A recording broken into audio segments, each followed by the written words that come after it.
like a circle that floats around me, keeping me safe and sound. And when I fall, you tied a rope to me. You're blessing me every day. I was down with an illusion, like a sparrow with broken wings, but now I shine with your reflection on me. I'm getting back up on my feet. That you showed up was written in my palm. You are a statement, explode like a bomb. I get to push myself to victory. You make me winner. You cut me loose and set me free. You make me win in every way. You showed me how to spread my wings. Yes, I'm the winner of the day.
Ladies and gentlemen, welcome to the Co-op Clash number 3, presented by Premier Gaming.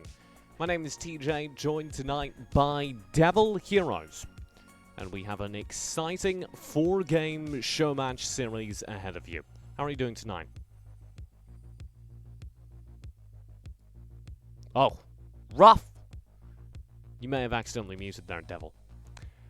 We'll start things off, of course, by listing out the teams. We're trying something different tonight. We're going by team name, as opposed to by just what the player names are, which is what we did previously. So, in the interest of everyone understanding who's playing in the game, I'll run through them right now. The best friends are Richard and Chrono. A duo mid is Z and Friend. Troubled Few is iKillshot and Ninja, and Rainaholics is One Rain and Man with Glass, who I believe won tournament number 1.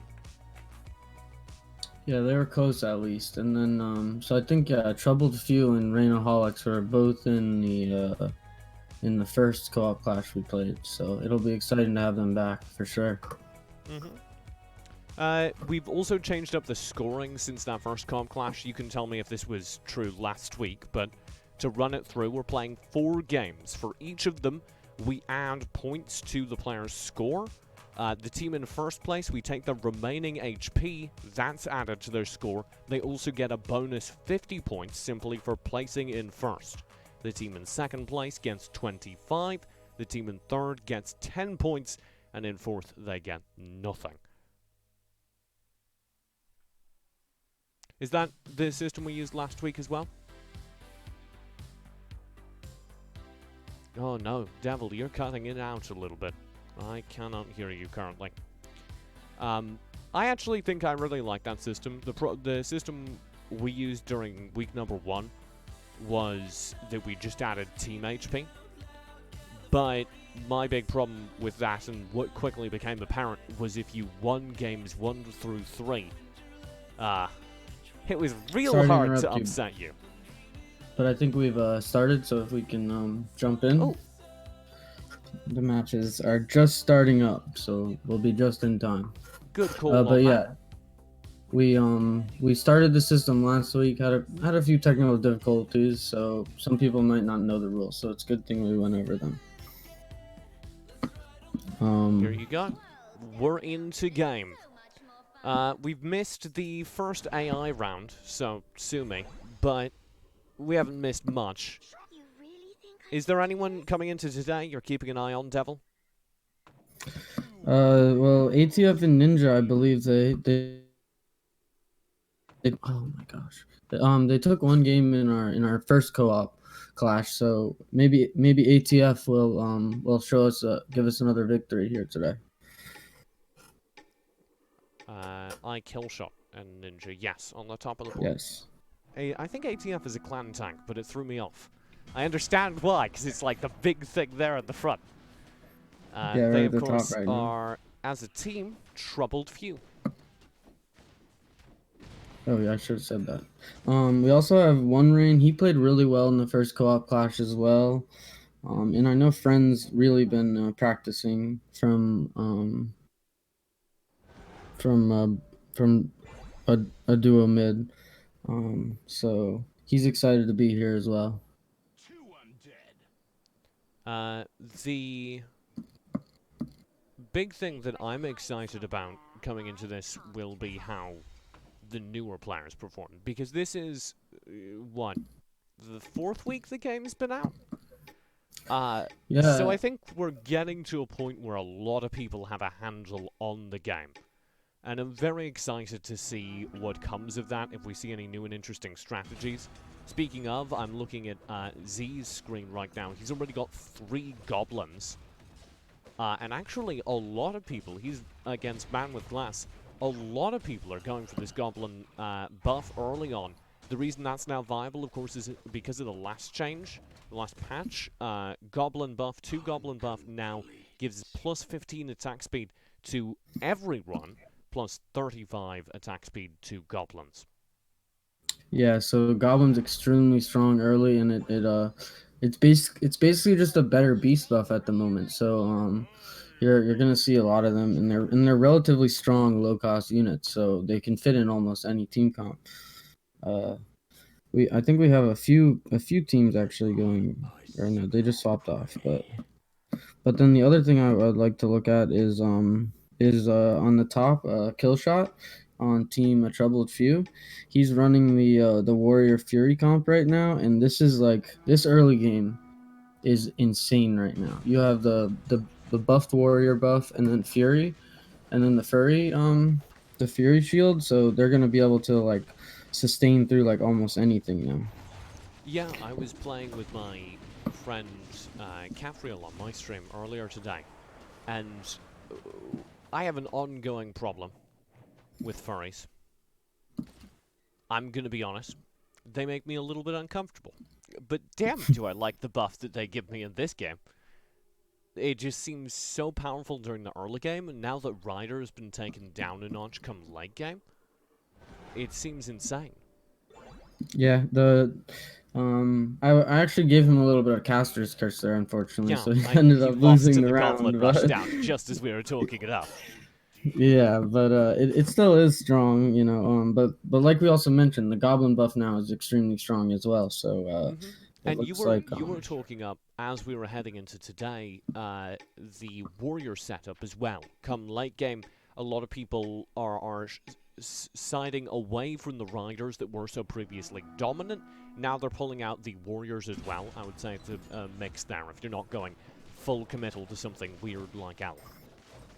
yeah, and so another quick thing on the Warriors is also that the Berserker got an insane buff this patch too, which also made Warriors like exceptionally strong. And we also mentioned the Goblin too. So the if you get the 4 Goblin buff with the Warriors as well, your Berserker has 70% increased attack speed on like an attack speed character. So that's another reason why Warriors are looking so good right now. It's because they got the early game buff, and then they also have just one of maybe the best units in the game now. So hopefully we'll get to see some of that a little later if Killshot continues to go Warriors. We'll have to see. I sure hope so. Our initial rounds have gone pretty even. Nobody's losing out hard. Of course, the bottom team is a duo mid, Z and Friend suffering the most, but I'm sure they'll stabilize. I'm going to throw myself over to Man with Glass, because he's currently only at 85 HP, the lowest on the card. And it's not hard to see why. He's got double Rider, double Goblin, but nothing really distinctly going for him. He's got one Engineer as that front line, and that's not really working out for him. Basically, anyone with more synergy at this early phase is going to overwhelm him, and he gets put against Killshot, whose composition we were in fact just praising. He's already down to 75 HP. Also, he unfortunately only had 3. He only has 3 units in at the moment, so I'm not sure if he's not quite sure of his board state, but he needs to put another unit in and maybe even level up to get 2 bonus units in because he's already lost almost 25 HP. He He decides does to have the level level up, up. Yeah. puts So 1 he... unit in Okay, I like this. Now he gets the Warlock buff, right? If he plays yeah the Warlock that's sitting there on his bench. instead of the 2 warlocks. Oh well, maybe he's got a strategy we're not quite aware of. Those 2 goblins both do get quite a bit of extra attack speed for being goblins, but I do believe that the warlock buff might be a little stronger. Yeah, it does seem to be working out for him, so I guess we shouldn't doubt he's able to overwhelm Friend's kind of hybrid comp. Let's step over to him as we mention it. He won his match on his screen. He's going kind of Hunter here, but it's Hunter with Demon Punisher setup. He's actually got both Punishers already, which is a real good sign. If Friend gets that Demon Punisher setup really rolling, it could get very scary very quickly. Yeah, and Also, he actually almost has a 3-star Nightingale in round 8. So How? friend has yeah. So friend that Nightingale can just destroy units because they can't cast ultimates while Nightingale's attacking them because of her passive, which inflicts additional damage and reduces the target's mana. So like the Nightingale is like it's not actually a demon, but it's a very pivotal piece in your Punisher comp because it shuts down, those frontline tanks that are trying to get their ultis off. Wild thought, though. He's not currently winning. These early game matches have gone against him, despite him, as you say, already having a 3-star Nightingale, already having everything he needs to run a demon comp. Is this just a draft question? Does he just need to get the rolls where he's got that demon comp going? Well, the thing about the Punisher buff is like you do need the 4 Punisher buff for it to actually come online. I expect as soon as he finds his fourth demon, which he still hasn't yet, he There's will three. there we go. There we go. So Lilith Hound. so now the 4th Punisher buff makes you do like AoE damage on your auto attacks.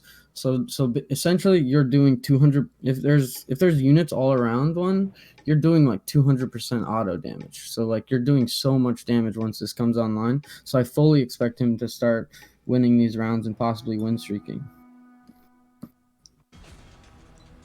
very excited to see that. Absolutely. Seems like he's gonna pull through in this match. The other thing you need to know about the Punisher buff is that the Devourer is insanely strong in this meta. It actually it especially late game when he ulties, he steals 50% of a unit's health. So if he ulties onto an enemy tank, he can go from 1% HP all the way to full sometimes because of the size of some characters' health pools. And then on top of that, he gets a crazy buff. So the Punisher build, especially in co-op, is so strong. I apologize. I was trying to prevent a crash of the capture here. And you guys did get a little Easter egg. One of my old co-casters, Niberia. I have his photo at the very, very back of this because I cast an event with him ages ago. And so when the capture crashes, you just get a photo of him full screen. Easily my favorite feature. Alright, so Friend's got his stuff going. I actually really like that he's got Demon Punisher into Goblin, into Undead, with Rider as a side buff. I think that's going to be very difficult to beat. Man with Glass on the other side is struggling. He's now dropped down to 68 HP.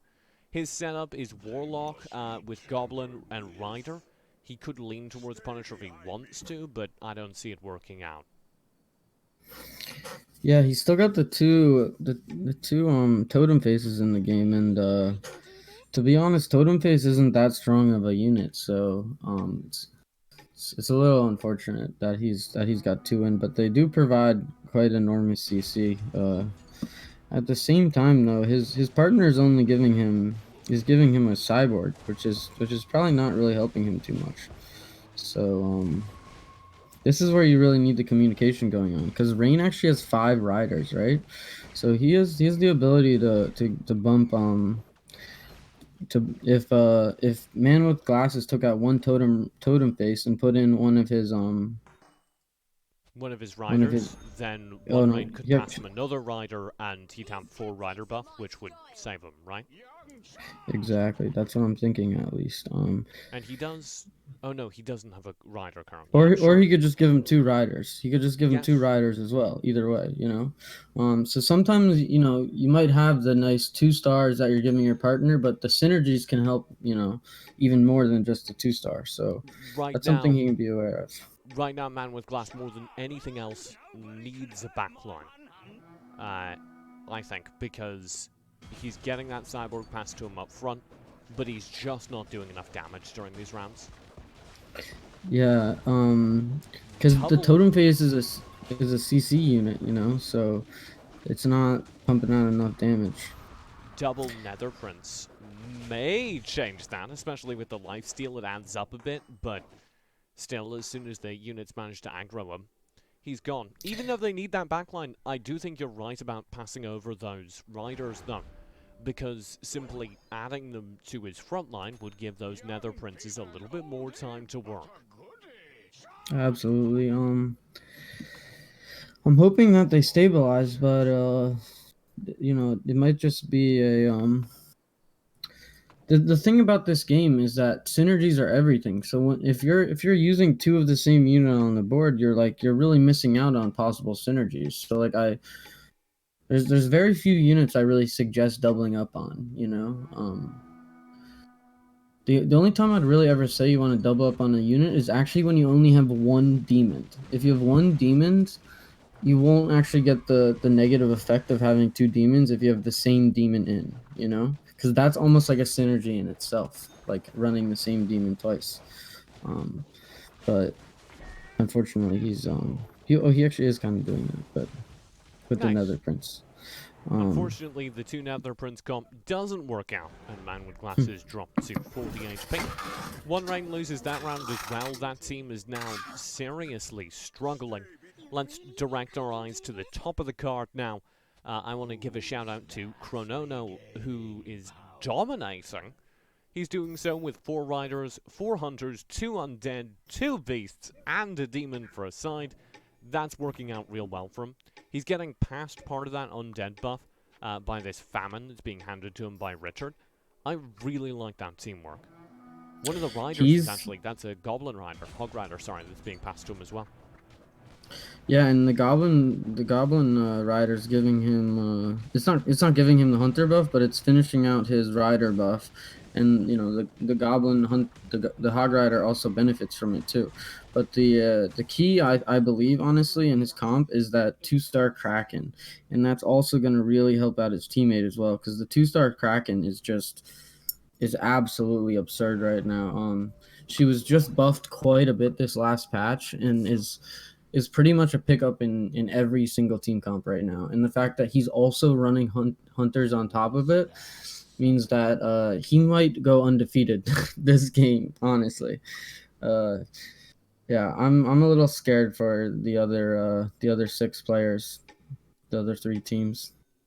Speaking of, let's direct our attention back to the Rainaholics at the bottom of the card. Man with Glass now 20 HP left. That puts him 1 solid loss away from elimination. The first out on this board during game 1. What needs to change from? What completes this comp? Because it's looking a little bit more scattered, if anything. He's got the 4 goblin buff now. And he does have the warlocks. He does have the 4 goblin buff, and he also has, and 2 of his goblins are 3 stars, and he's also got the Berserker, which I think is like I mentioned earlier at the start of the stream. Berserker is very strong right now, so he can very much stabilize right now. That Berserker is gonna do so much work for him. And then he'll also be helping out his team a lot. His partner One Rain. I think that Berserker. Would you prefer that over the 3 stars that he is giving? Yeah, so I think that that Rain's not actually.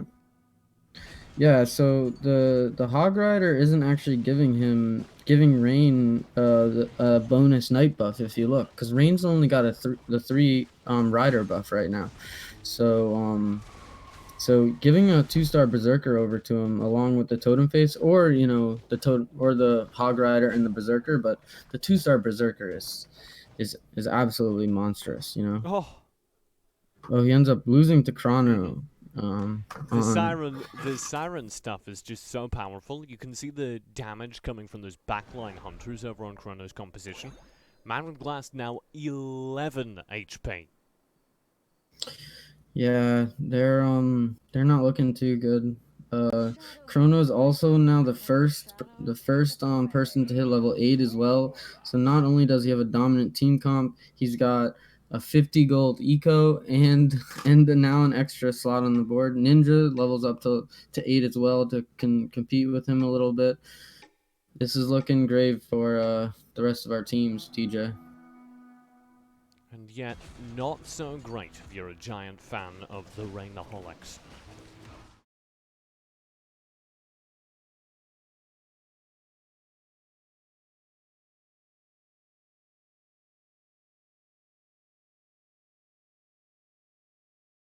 swap from 5 riders, I believe, over to Punishers, and Punishers is extremely strong in co-op because they're able to get up to possibly 12 units, right?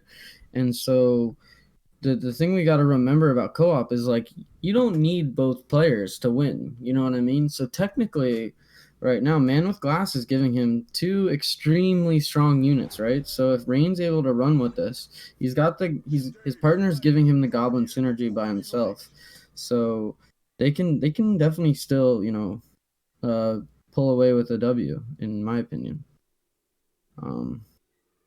We're just really worried about that Kraken from Chrono. That's such a strong unit. Let's throw our attention to Z. A duo mid in the meantime has lost a lot of their team HP. Z's got 6 riders, nothing to sneer at, but his damage is somewhat lacking. And actually, he's put up against one Rain here, who's more than capable of matching that front line and has a little bit more in the back line. I'm very worried. This could be Z's last turn on the board. Indeed, it looks like it. That Lilith gets in behind this line. He's the first eliminated. Oh my gosh, TJ, that's gotta hurt. He was so worried about getting his 6 riders. He actually had 4 1-star units on the board in round 18. So 6 riders is great and everything, but if they have no HP, they're not gonna work out with their armor buff. You know, if they've got no HP. Friend, his former teammate, now on 9 HP. Needs to be able to make this composition work in dire straits. What's he got going from the beginnings of that Demon Punisher setup? He does have 5 demons, but that's not the full 6 that you'd hope for. Well, and then also, his partner died only giving him 1 unit, so it's almost impossible for a friend to come out, and it looks like, unfortunately, he's gone. That does put a duo mid at the bottom of our scorecard now. Yeah, they're gonna get no points for this first game here. That's gonna be unfortunate. They're really gonna have to crawl their way back if they want to score in this show match. They are the first eliminated, but not necessarily the last. Man with Glass currently on 11 HP. One more loss would knock him out, but as we were saying prior to this whole saga, he has been stabilizing. He has 4 Warlocks now, getting him, I believe, an impressive 25% lifesteal. I've checked that's right. As well as having the full Goblin buff. That's going to be very powerful because not only do the Goblins do a lot of damage, thanks to the 25% lifesteal, the backline characters on this team are going to build up an absurd amount of shield before they're attacked. That Berserker with the 4 Goblin and 4 Warlock buff can almost 1v9. That's basically like a Berserker Smurf right now with all of the buffs he's got right now. But with only basically a Hog Rider, which isn't even a front line, I don't know if the Berserker's really gonna get to put out all the damage he needs to. He's yeah. Man with Glass at 11 HP. Also very, Ninja at 16 HP, also very vulnerable. Does have the full 6 Rider, and a little bit better off than the other man we saw with 6 Rider. So it looks like he's stabilized here versus Richard. At the very least, he won't lose massively. Man with Glass, on the other hand, though, overwhelmed by Ninja. He's gone just as we're praising his stabilization. And actually, Richard's in trouble as well. That probably won't kill him, but it does get him down to a grand total of 9 points of life. Wow. A troubled few is I don't know how well they're going to be able to do against these other team compositions. It looks like One Rain was beating everyone in the game except Chrono. So as long as he has a 75% chance of winning his rounds basically now, because because there's 4 players in the game and he can beat 3. So I expect One Rain and his Rainaholics to get hopefully the first 25 points, but I don't see Chronos going down. He's got a win streak going. He's got a crazy economy. He's the only person here level 9. So, oh, but look, I just always Chrono gets giving dropped bad luck. 7-0. Ninja, though, in trouble. Just as he drops the top of the cards, things get dicey for him on his own screen versus Richard. He will win that as well, though. This is a good turn here for Ninja. Ooh, Chrono's really lucky here because the only person beating him right now it looks like has 9 HP. So if Ninja gets knocked out, Chrono is gonna continue to keep his life up, and life is very important in this tournament setting, like we mentioned. You get Because, of points for course, your remaining Your Would you like to remaining explain? HP is your score. The amount you win with gives you more of a lead. Ninja is building towards 2-star Kraken, 3-star Famine. He's got a lot of backline Hunter to capitalize on the 2 Goblin he is running.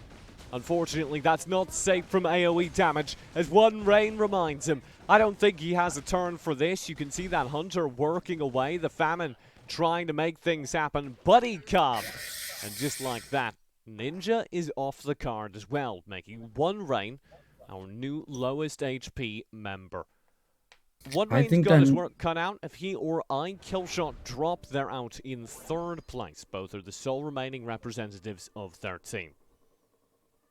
Yeah, I think Ninja literally took 9 damage. That was so sad. He was so close to just holding on for one more round, you know. It's unfortunate for him. One We're looking Rain at is One Rain doing well because he's got 5 Demon Punishers, because he's got 3 Riders, 2 Goblins. Is that a decent setup? It seems like it's just getting overwhelmed by the snares and stuns against him.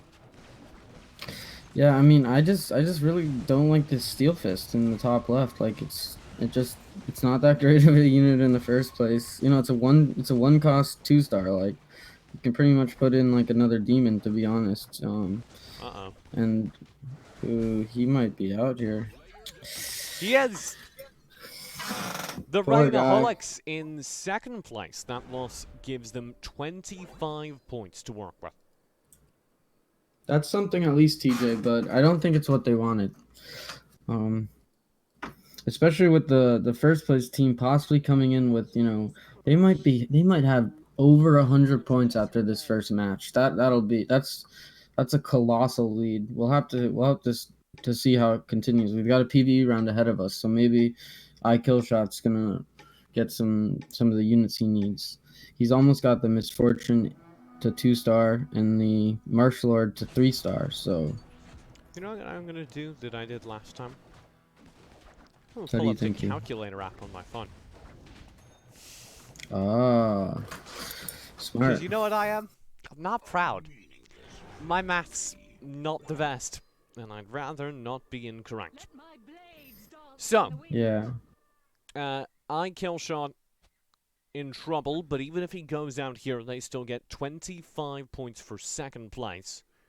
Rainaholics, I apologize for misquoting the rules earlier, with 10 points for 3rd place. That's not bad.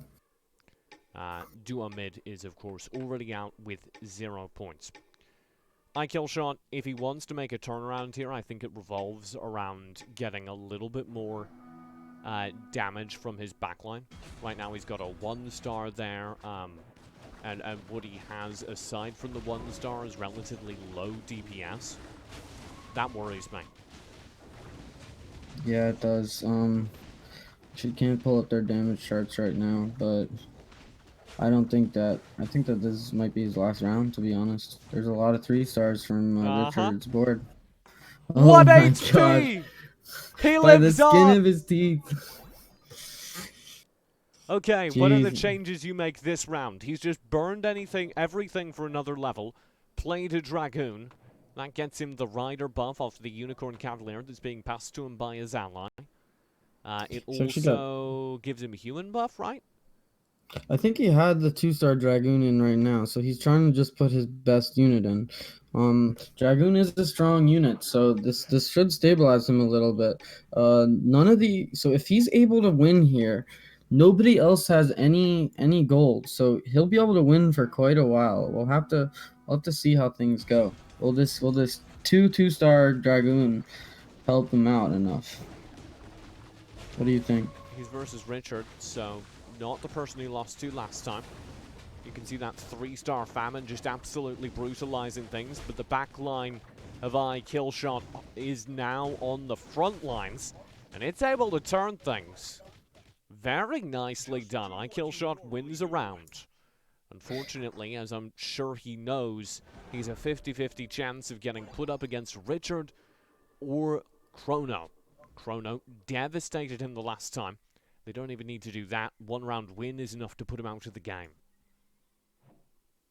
Yeah, he's very close to a 3-star Kraken as well. He's probably not going to get it this game, but basically, Killshot has to go against Richard for multiple rounds in a row, and, you can only flip a coin and get heads, 50% of the time, so I don't expect him to last too much longer. He's actually going to go for a corner strat here with his Berserker in the front. I don't know about that.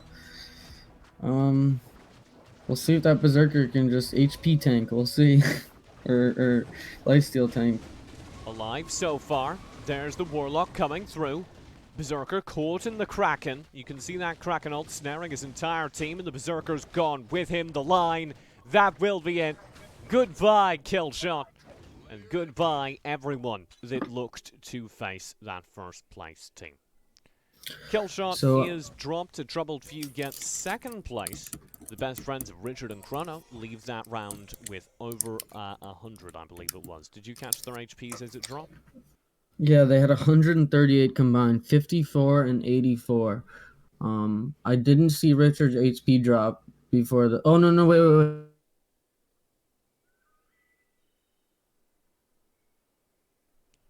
You've cut out, but I've done the math based on the numbers you provided me. That would be 188 points given over for Best Friends Forever. A Troubled Few in that second place slot did walk away with 25 points. Best Friends Forever, based on our preliminary numbers, would be at 188, but we don't have the ruling if their HP dropped on the final round, which it is possible that it did.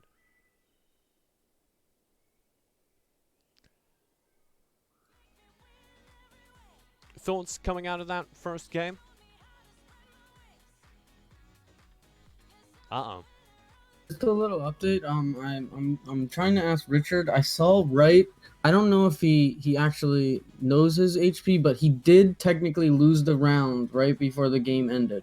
So if he's able to give us his HP amount, that would be excellent. Otherwise, I think it's technically he didn't lose, but when we're watching the replay on our screens, we couldn't see his HP amount because it just said lost streak, or it said knocked. We couldn't see his HP at the end. You know what? I've run into a technology problem. What's going on? I don't have the technology to display numbers as high as 188. Ooh. They earned too many points. This new system's too powerful. We'll go to a quick break. I promise I will resolve that issue during the break. 5 minutes till game 2 of 4. We'll be right back. When we return, give me a hard prediction. You've seen one game, Devil. Who's walking away with this tournament? Well, we haven't seen anyone finish with two players yet. So Richard, a duo mid Best Friends is looking really strong. So it's gonna be hard for these other teams to come back. But I was happy with all the gameplay so far. So we'll have to stay tuned. We will. Don't go far. We'll be back in 5 minutes with the remainder of the Co-op Clash presented by Premier Gaming.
Welcome back to the Co-op Clash presented by Premier Gaming. My name is TJ, still alongside Devil, and we still have 3 games to go. This will, of course, be game 2 of 3 upcoming in just a moment. I'll update the scorecard, but you can see the scoreboard for the rest of the teams. Best Friends at 188.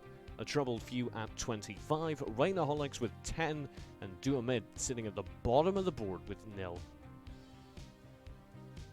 Yeah, we 188 TJ. This is a colossal lead. Hopefully we're able to see maybe a Troubled Few or Rainaholics come here with a win. Even Duamid can come back at this point. That's the great part of these the way these points work.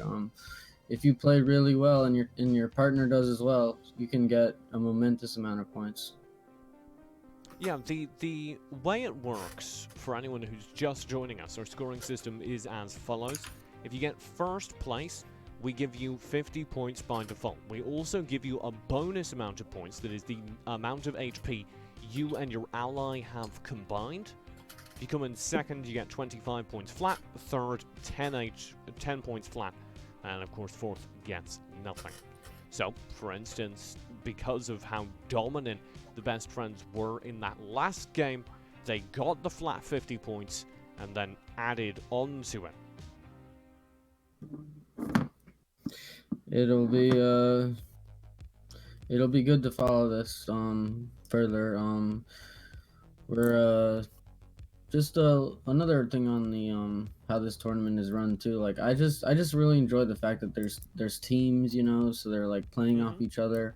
I think it's an exciting way to watch this genre, because otherwise you're just looking at people save, the best they can, right? Right. And it's just regular. I think it does two things that we do the competitive play in co-op. First of all, obviously, there's a little bit of extra teamwork between the two players who are on the same team. That adds another layer of strategy that we'll call them out for over the course of the broadcast. Also, you get this really interesting dynamic where players can run strategies that they wouldn't normally be able to. Me and my friend were playing earlier today, and we discovered that it's much easier to go full assassin, 6 assassin, in co-op than regular. Because in regular mode, you kind of need to bridge yourself into that position. You need to have a front line that works and build the assassins around it. If you're playing co-op, you can go 6 assassin, and your teammate can be passing you beefy frontline units to get you there. Exactly, yeah. So, like, that's why I was mentioning how, like, Punishers is so strong. Punishers is very strong in Classic and Turbo, but you can do Punishers with, like, an insane backline or an insane frontline, and you just have those extra pieces that, like, make these, like, 6 assassin comps, for example, as well. They have the front line from your partner, so you're not, like...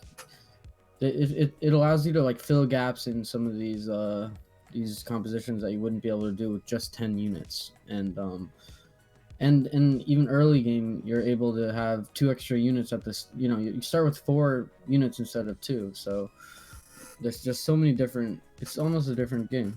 So yeah, the other thing I think that cannot go unmentioned is that it is a little bit easier to track 4 teams than 8 players, because you can get a general sense of what the strengths of each team are.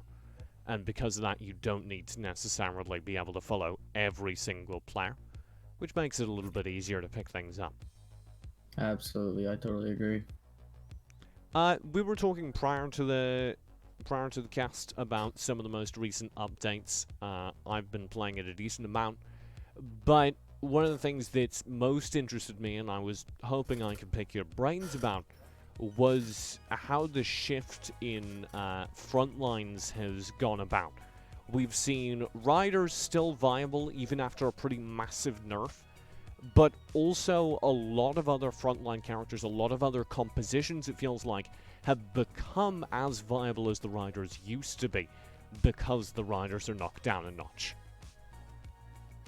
Yeah, because the Rider strength, so they changed Riders a little bit. They actually buffed their early game a little bit, But then they nerfed the late game. But Riders were a late game team composition, so it doesn't really necessarily help them that the early game was buffed, because they're still pretty much losing anyways. So it's allowed you to do like a lot funner things, like warriors and stuff. Hunters have gotten big too because of the Kraken change. And then you have also the two warriors were buffed. General Puffer, extremely strong unit now.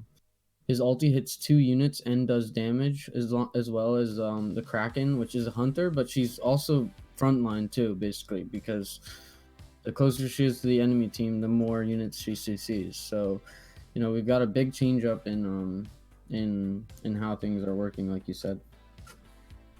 Yeah, we are waiting right now for the players to get in the lobby for Game 2. It seems like there needs to be a substitution happening for one of the players, so they'll sort that out. We'll keep our eye on it and get in as soon as it happens. You mentioned the Oceanborn. General Puffer got a buff, and that was something I found really interesting when I was looking at the patch notes.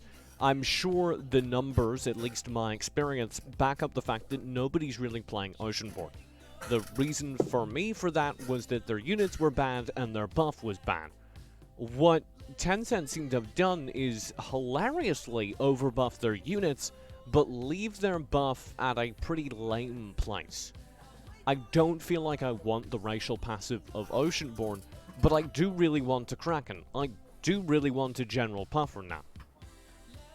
Yeah, so the legendary Shrakaka, King of the Sea, so he was already a decent unit. He has like team-wide CC. He usually got his buff. He usually got his ult off, and then they went and buffed all 3 other units. We haven't even mentioned the fact that Siren, the Oceanborn assassin, was also buffed too. So she's also still a good unit now too. So basically, all 4 of these Oceanborn are playable, but the 2 unit synergy is just bad. It's like you get like 20 magic resist or something like that, which isn't very good because most of them are the Oceanborn are just getting killed through auto attacks, and then the 4 synergy is entirely random. Like, one unit, especially in co-op too, 1 out of 12 units being immune to ultis, like, really doesn't change the fight. So you've got these super strong units, but it doesn't matter if you have.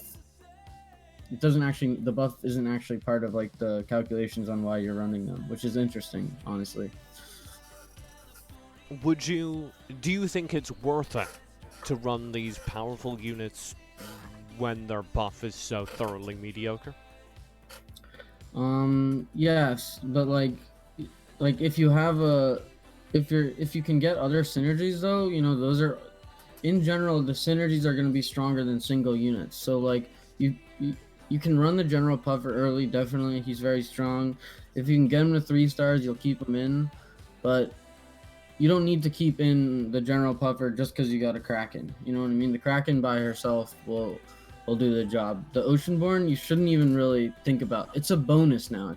I would, they're technically all bonuses, but I would call the Oceanborn more of a bonus than a synergy now, You're saying if you happen to get the Oceanborn racial buff, that's cool, but you shouldn't even consider it when you're building your team comp? Yeah, absolutely. It's just like kind of there, You a lot of times won't even totally feel the effect of it, losing it or gaining it, Yeah, it's a little bit more intangible, of course. It's just magic resistance debuff. It's a little bit more intangible because armor and magic resistance all feel a little bit ephemeral. You can be like, oh, this character feels like they're doing a little bit more damage or feels like they're staying alive, but it's not nearly as noticeable as something like the Goblin buff. So when you already have that working against you, and then the actual numbers aren't that high, it doesn't feel great. I will say, though, given how popular full sorcerer backlines are these days, I'm really interested to see if there's ever a point where people realize that actually the Oceanborn is really good against this specific comp, and we start seeing people run to 4 Oceanborn. Yeah. So I think especially the thing is that once you do get to like your 10th unit, if you can squeeze an Oceanborn in, that's great. Cause like a late game, the ultis really are gonna stack up, but it's not like it's not super important. Cause the thing is like hunters also still do a lot of spell damage as well. Cause their ultis are pretty impactful as well. You know, you got the sorcerers, so a lot of the and like even the frontline CC does a lot of damage too in this game. So the Oceanborn helps, but like you shouldn't have it in general. It's kind of like you were mentioning. Like it's in that 1v1 setup, like you're running a Kraken and you're like, oh, let me just put in a Shraka Cod just for that bonus magic resist, you know, but it shouldn't you shouldn't be like planning your build at level 10 with this in mind, you know. Once you get to level 10 and maybe you change it for like a warlock buff because it'll end up helping you more. That's very specific. Like, you Right. know, mostly the warlock buff is going to be your go-to 9th and 10th slot, but maybe you'll see it and you'll be like, oh wow, this time, you know, maybe Oceanborn will be good, but in general it's not very good, right? Well, you know what is very good? We're into game number 2 of 4. Just to recap on the teams as we get through these opening AI rounds. Best friends in first place is Richard and Chrono. A troubled few in second place is Killshot and Ninja. Rainaholics is One Rain and Man with Glass. And then in fourth place with 0 points was Duo Mid.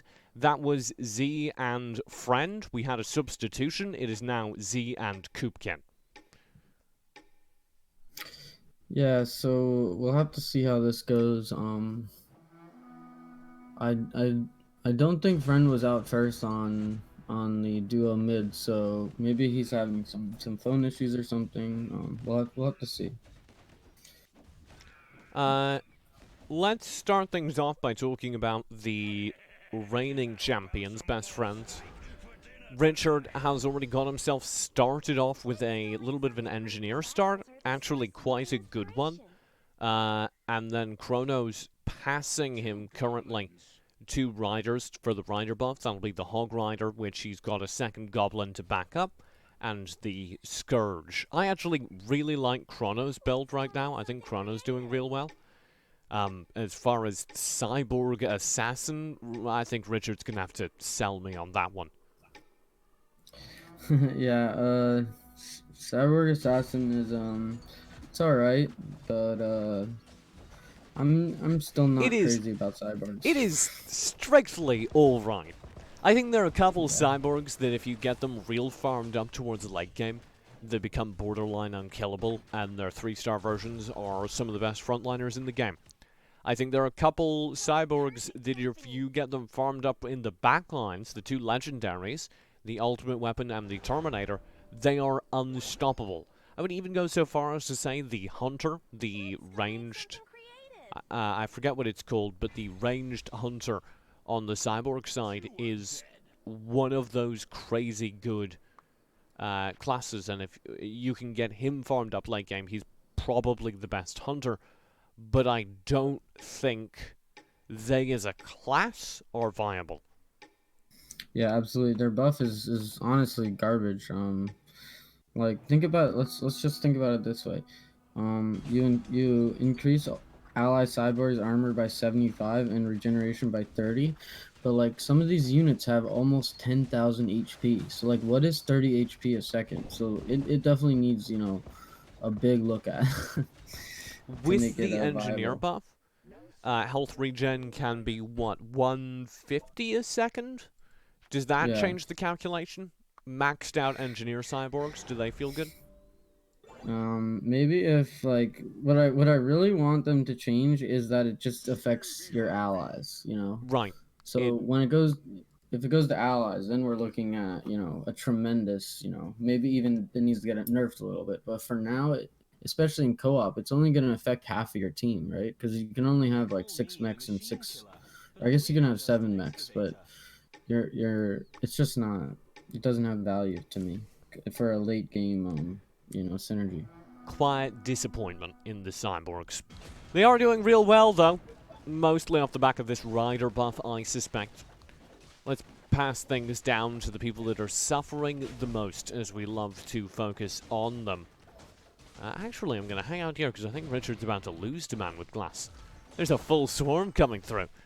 And unless these cyborg buffed riders turn the tables, which is not impossible, it'll be the first loss delivered. Oh? No, this Lilith's got it.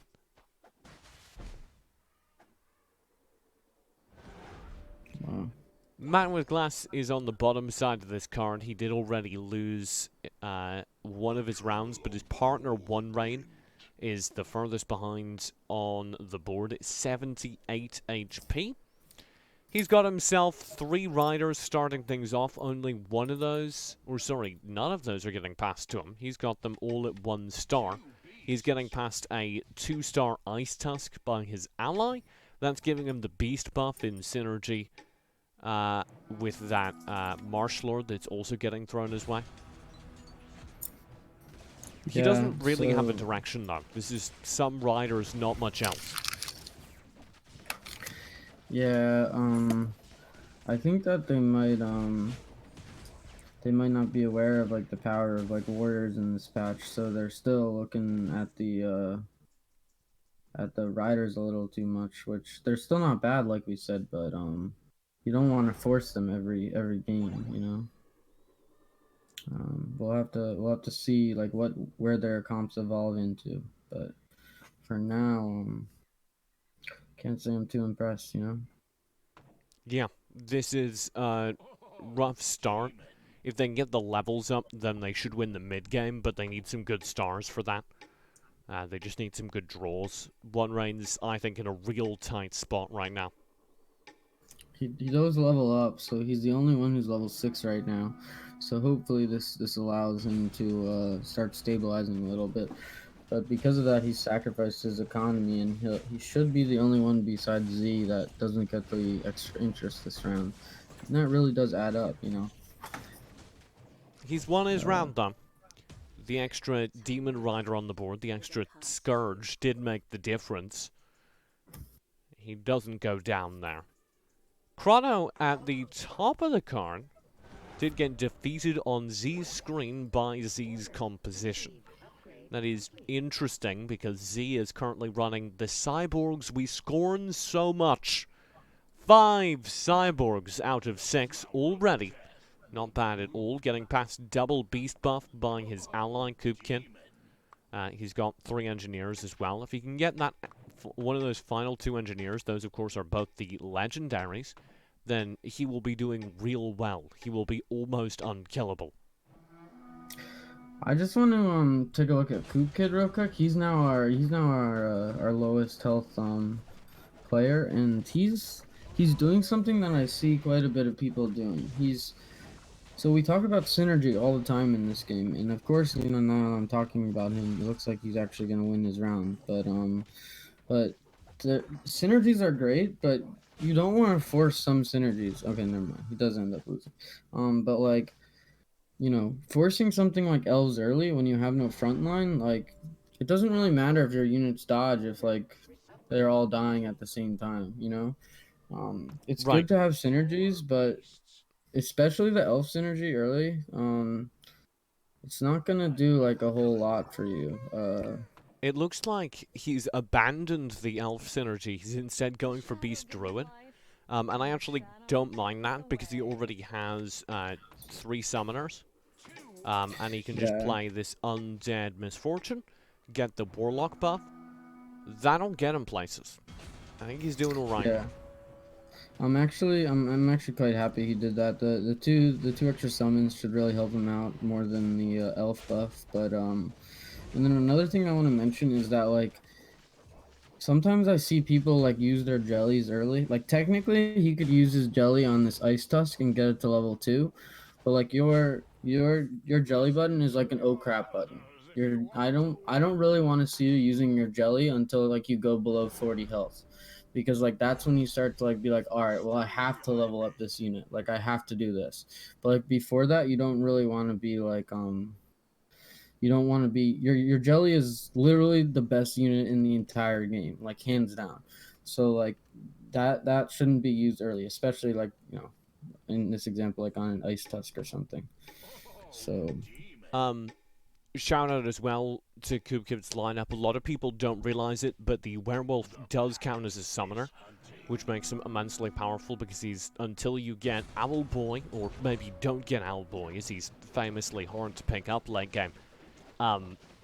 He functions as a frontline character that works well in a beast composition because his werewolves count as pets that he summons. yeah, so Beast doesn't get enough love, but if you're able to run 6 Beasts, Yeah, you're it's a good build for sure. you're The problem, flipping above a coin flip for one extra character on each of your summoners.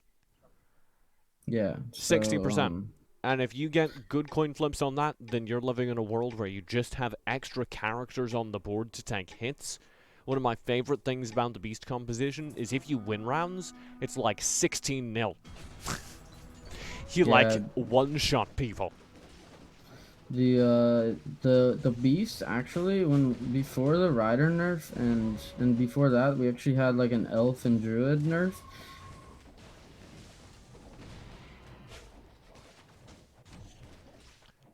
Sorry, you've cut out. Koopkin does lose that round there to 1 Rain. So I'm going to throw things down over to him because his team has been struggling. He's just got his first couple wins, which implies to me he's stabilized. He's got 4 riders for the front line, 2 undead, 2 beasts. The beasts are, of course, both being passed to him by Bandwidth Glass. Bandwidth Glass is going Summoner Beast as well, from the looks of things, and he's got Night Owl, the famously difficult-to-get character. He has mostly abandoned the cyborgs that we were worried would define his early game. He's got a Bionic Ninja on the side here, but nothing more than that.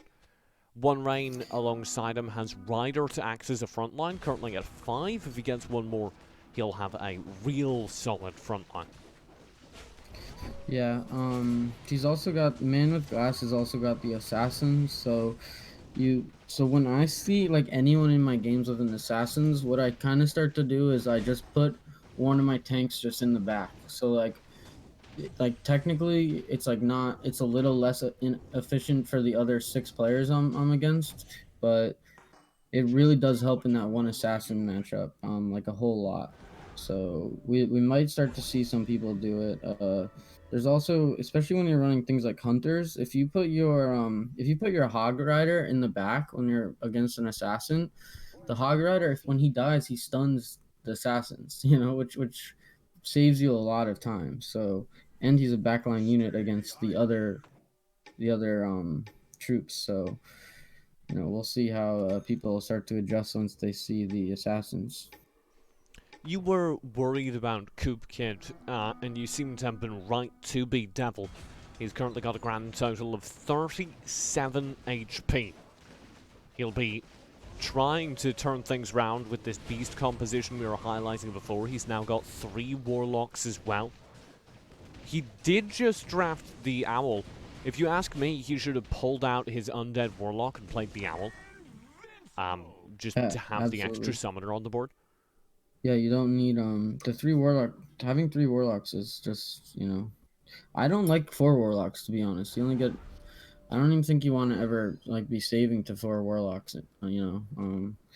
So once like usually if we let me There just we take a go. look at what. He levels up, it looks like, rather than live in a world where he has to sacrifice one of his warlocks. I guess. I mean, I don't. Yeah. Well, he's getting. Oh, he's getting another prince from his teammates. So Yeah, like, I that's think it's where they... actually on his. Yeah. So his teammate should be giving him another unit, like maybe another frontline. Yeah, I don't know, but probably not what. But probably not the demon prince. So this is where See, we always talk communication. I'm trying to check. Z does have a misfortune. I was wondering, because I saw that he had the undead buff, I was wondering if he had something that could be passed to give him the full undead. But no, you're right. One of these people should be dropping one of their warlocks. As is the addition of the Night Owl to the mix for Kupkin. Turns the tables. He's able to get a round win for the first time in the while. Of course, the Night Owl is the final druid. That gives him 4 druids as well, which will mean this level up happens real quick.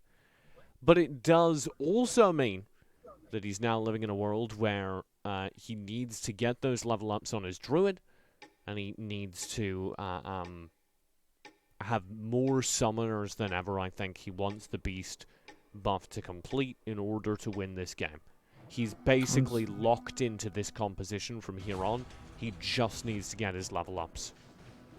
I'm very confused because he just sold one of his units that was on the board. It was the misfortune we were calling on him to sell, but he doesn't have anything else to put in, so rough timing there.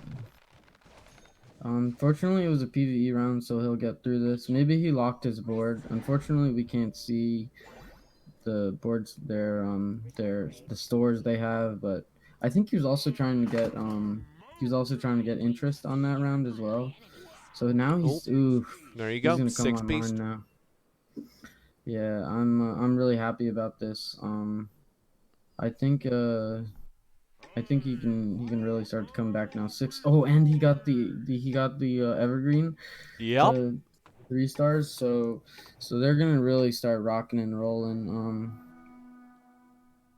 Oh, his fortune's now giving him a 3-star supersonic. He's got a lot of units on the board, as we can see. That's a really solid turn for Kupkin.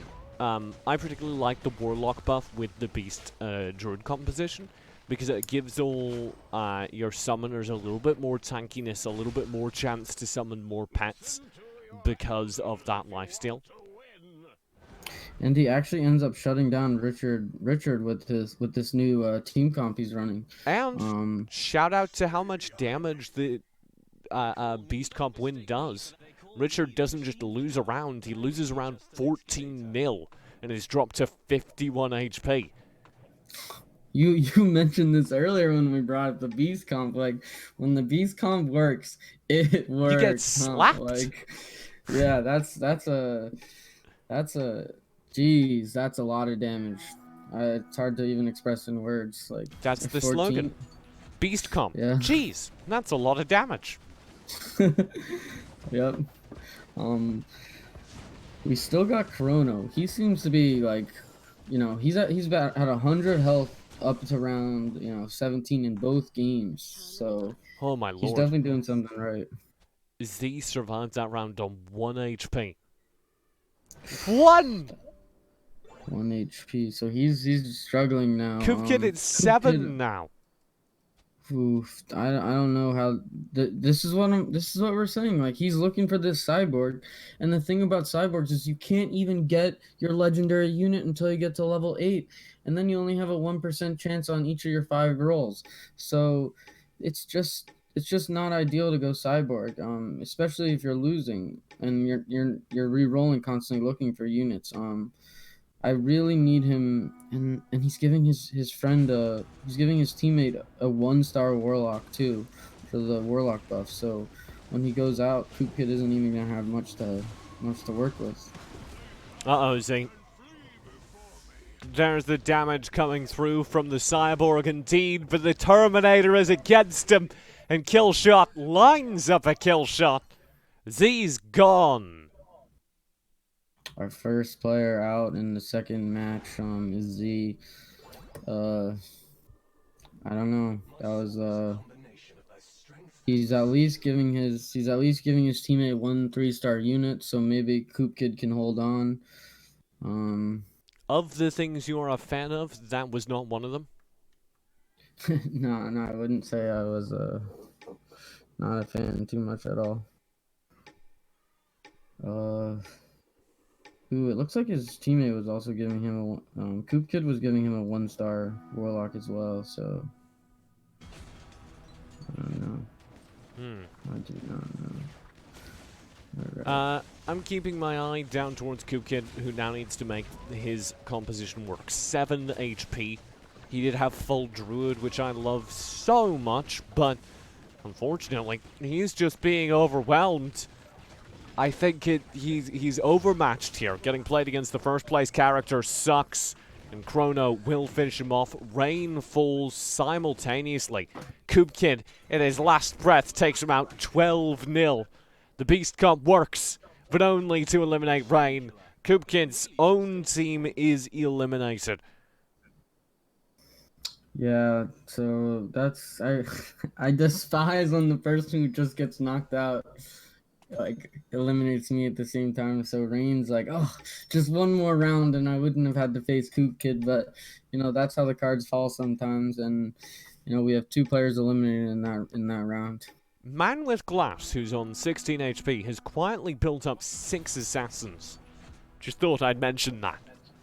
Yeah, and he's got quite a healthy amount of gold. He's looking for I think he at 16 health. I think that Man with Glass needs to drop needs to drop his gold and put in this extra Ice Tusk. Because one bad turn can essentially eliminate him here. He's gonna roll to 50. He wants to Oh, below 50. below 50. Yeah, I would like to see a level up here, but Rather than level up, he rolls a ton. The rolls don't yield anything. Now Man with Glass only has 42 crystal in the bank, and he must win almost every round from here. Maybe he can take a loss, but it has to be a narrow one. He's here versus Ninja, who has been doing remarkably well. His assassins do well to chew up the back line, but it's not enough as they all get snared by the Kraken and eliminated. 2 HP on the man. ooh, and then Ninja on his screen goes against Chrono and loses almost 20 HP as well. So, you know, Man with Glass is taking damage from Ninja, and then Ninja's taking damage from Chrono. So that really goes to show like how strong Chrono's team comp is. And you can also see from Chrono's level that he decided to level up as well there. So, Man with Glass, if he doesn't level up here, I can almost guarantee that he's out in this next round. Does Yeah, he it's level up? unfortunate, but No. He's got 2 HP, crystals in the bank, and his focus is just on getting those extra level ups at the character level. Now he's got to win versus Chrono. Undefeated so far. Terminator does get assassinated, but it's not enough. You can see the ult's already through. There's the backline damage. The assassins are all gone, and so is Man with Glass. Rainaholics go out in 3rd place for the 2nd time. That means we're keeping our hierarchy so far. yeah. Oh, and I accidentally left the match, so I'll be watching the stream. All right, so we have and we have Chrono on a 17 win streak still. So it's this competition is looking, it's really pulling away from the other 3 teams. Best friends are, you know, if they can pull out another duo win, which looks like it might be even possible in this round. Yeah, there's no HP be on Ninja or iKillShot. If they win this, that would be 175 points on top of their existing 188. It's looking tough for iKillShot in trouble. He's gone. There's no way he turns that. Ninja on his screen. Does he fall as well? I think he does. Richard's got the blow, and just like that, you do see. Oh, Ninja stays alive. 1 HP. I call it early. Ninja's still in the game. I don't know how manageable a turnaround from here is, but he's got a grand total of 1 HP. When you're bleeding this much, you know, he only beat Richard there, so he didn't actually beat Chrono, so, and he didn't even win against Richard. He didn't win. He survived. Yeah. And he doesn't have any crystal in the bank. He can make no adjustments aside from positioning. It's Yeah, just a he's game got, of dice rolls. He needs his ults to come out right. He's got he just doesn't have much. You know, honestly, Chrono. I would have liked to see him take out that Frost Lotus and put in the second Oh. Kraken because Kraken's so strong, but it's too late for He's that. gone. I've got the math ready to go this time. I'll hit the equals button. That's 365 points as the grand total for Best Friends Forever at the end of that game. We'll have to check some of the history, but I think that they have already smashed our records for highest score, and we're only halfway through this series. So, Best Friends seems to be, an absolute favorite to win this year's That's co-op absurd. class number 3.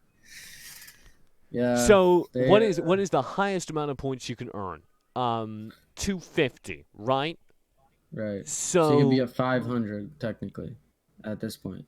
So you would have to, in order to beat Best Friends, you would have to win 2 games with the vast majority of your HP on both your players. Yep.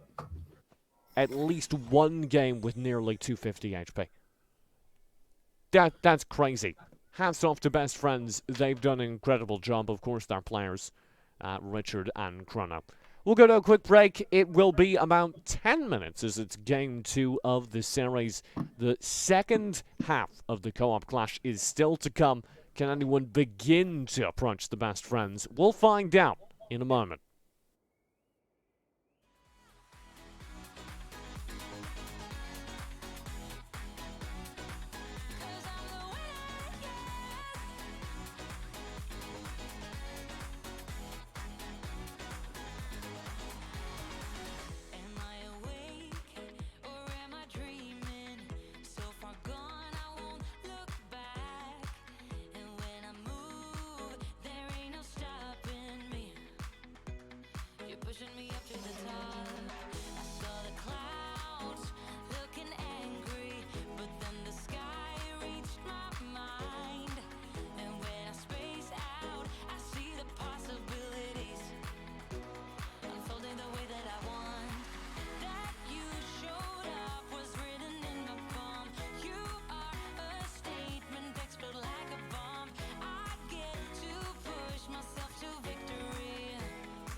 Ladies and gentlemen, welcome back to the Co-op Clash presented by Premier Gaming.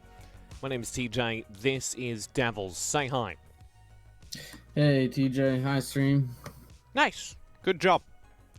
We have hit the midpoint of the Co-op Clash Invitational. The way this typically works, as per the rules, I believe added last week, if you are the bottom ranked team at the midpoint of the stream, of course game 2 of 4, we take out the team that's performing the worst and we sub in a different team that wanted to play. As of right now, that is Team Frontier. Did I get that right? So they will be taking the place of Team Duo Mid. Yes, TJ, I believe you are correct. It looks like the match has also started up right as we're jumping in, so... Absolutely perfect. You're right. We're loading into the match right now. So, boom, there it is. There was a request from the chat. What on earth is Chrono doing? He keeps winning these games undefeated or all but undefeated. So, for these first few rounds, before anything's decided, we're going to keep the camera pointed a little bit more towards him if possible. Yeah, and I just found this shocking. I just noticed it in the loading screen. Chrono is a pawn 9 in co-op. So... He's awful!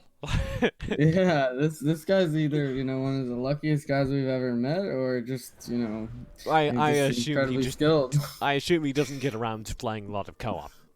With Yeah, this level of perhaps, play, his yeah. main rank has to be much higher. It has So- to be, I hope. Interesting Chrono facts. He started things off going double Goblin right off the bat. He's, of course, turning that double Goblin buff to a Famine, as is kind of the standard. Double Goblin, of course, gives you an attack speed bonus, so you want Hunters to back it up. The best Hunter that you're going to get in the early game is, that's right, this nice Famine boy. He's being passed an Elven Cavalier, the Unicorn Cavalier, by Richard. That's not bad at all, especially with the attack speed buff. That's going to go very, very well. Yeah, and then he's also got the rider bonus too because of the Unicorn Cavalier. So he's got a great front line. He's got a pretty good back line as well. And then the Goblin buff is just helping out everyone, so... Richard's looking at, seems for Hunter, you can see that Stalker drone set up. He's got the full upgrade on the Ice Tusk, however, to level 2. Chrono pulls out an Elf. That'll be the Striker, I believe she's called. Stinger, sorry. As a backline dive, he can get the 3 Elf buff by playing an Evergreen, but he's holding on to it for now. This will be the first PvP round, and our first look at how all these teams collate. Yeah, and then just in the last second, Richard actually passed over his Ice Tusk, taking out the Hog Rider, which I was a little worried about. It seems like Chrono is actually gonna not Aha! be undefeated this game. So looks like Whoever some it of was the in the players- chat that said Chrono's undefeated, how does he do it? You'll never find out. And Richard actually takes some damage too. So for the first time in this series, Richard and Chrono are technically in third place. So that's exciting. Maybe we have we've quite a match on our hands. Perhaps. Let's take a look at how everyone else is doing. Man with Glass took the first place over that first round. He's being passed a Famine and... he's being passed the full Undead buff of Famine and a Calamity. Then playing 2 Hunters for that Hunter buff. That'll be the Goblin Rider and the Firefer. Then he's got the Demon to back it up. So that's real solid as an early game. I don't see how that goes wrong for Man with Glass. Hog Rider is one of the best 1-cost units. Not only does he have 2 synergies, but his ulti always goes off. Like some characters don't actually some characters like just don't ulti, especially 1-cost units because they don't have enough HP. But his ulti is like on death. He explodes and stuns his units. So he does decent damage. He provides the Rider and Hunter bonus, and now the Goblin bonus. So all three of his synergies are just excellent. And he does decent damage. So the fact that they're running that is definitely going to help him out. Chrono, we had a story on, trying to watch how he pivots. It feels like he's gotten rather stiffed in the draws, so he's trying to build a composition out of the ruins of some bad draws. Now he's got 3 Hunter, 2 Rider to make something happen with. I like the adjustment. Ninja... Yeah, so Sorry, you want to continue? So yeah, he just picked up the Hunter buff, which was treating him very well in the past. So maybe he starts stabilizing a little bit right here. You're saying on Ninja's screen? Yeah, she unfortunately is the lowest HP member of the team. I'm watching Chrono though currently, as he gets absolutely slaughtered by Sunshu. So Ninja is currently sitting at the lowest side of the card. She had a human beast setup going with one cyborg on the front lines, and will narrowly lose this one as well, meaning luckily that Chrono is now the lowest HP member on the board. And Man with Glass actually takes 1 damage from that last round, so Rainaholics are going to lose out on first place Oh my to god. Team How Frontier. dare so, he? So we're having a little 1 back damage! and forth. Yeah, a battle for first. I'm excited. I'm very excited, TJ. As a reminder, of course, first place, best friends forever. Richard and Chrono have 365 points. You earn 50 points for getting first place, plus the amount of HP you and your ally have left combined. So it is in your best interest to win these games with the largest disparity possible.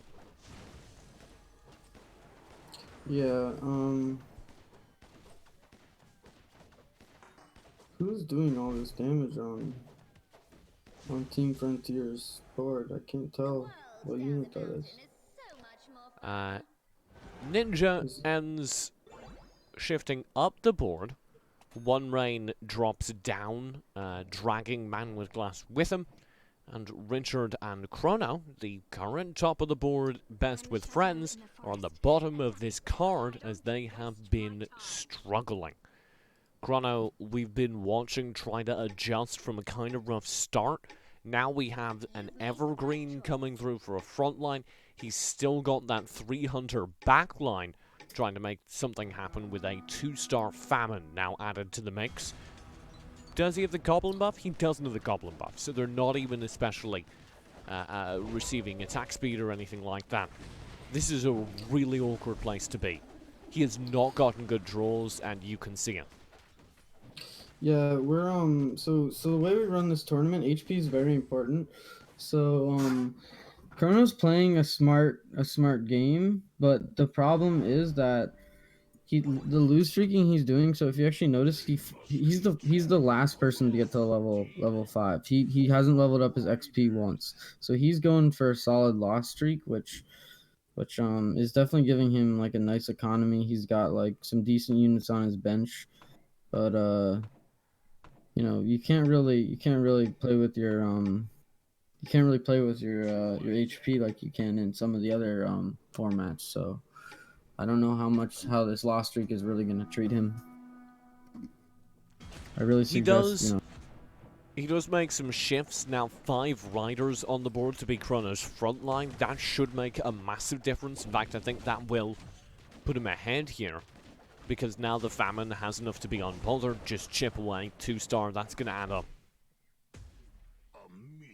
Yeah, and Man with Glass and One Rain both lose substantially. There's a lot of enemy units on both of their boards. 9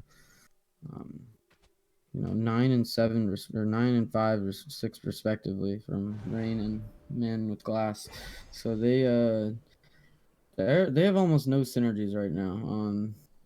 Man with Glass only has Demon, Furry. Oh, he just picked up a Hunter, so his backline should really start to do damage. One thing you got to think about, just positioning wise, is like, just because you have things like Hunters, like technically the the Wukong and the the Wukong and the Fire Fur that Man with Glass has should actually be on the front line, and Hog Rider is a little more of a ranged piece. So just because some of your units are like, one's called a hunter, there's like Firefur, for example, is a frontline hunter, and he's a furry as well. So you really want him to be in the front versus the back.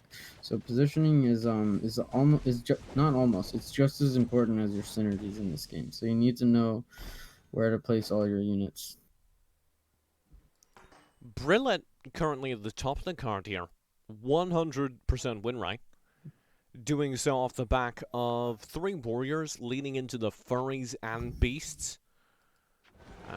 Got the hunters in the backline as well. This is a really even spread, I think, for Brilliant. Like, really balanced as an early game. One of the problems he's going to encounter if he can't specialize come late game is that the compositions that do specialize are going to overrun him. In particular, I think he'll struggle if he has to play against anything with a ton of AoE damage, or that requires a ton of AoE damage to counter, because he only really has single target aside from the Wukong.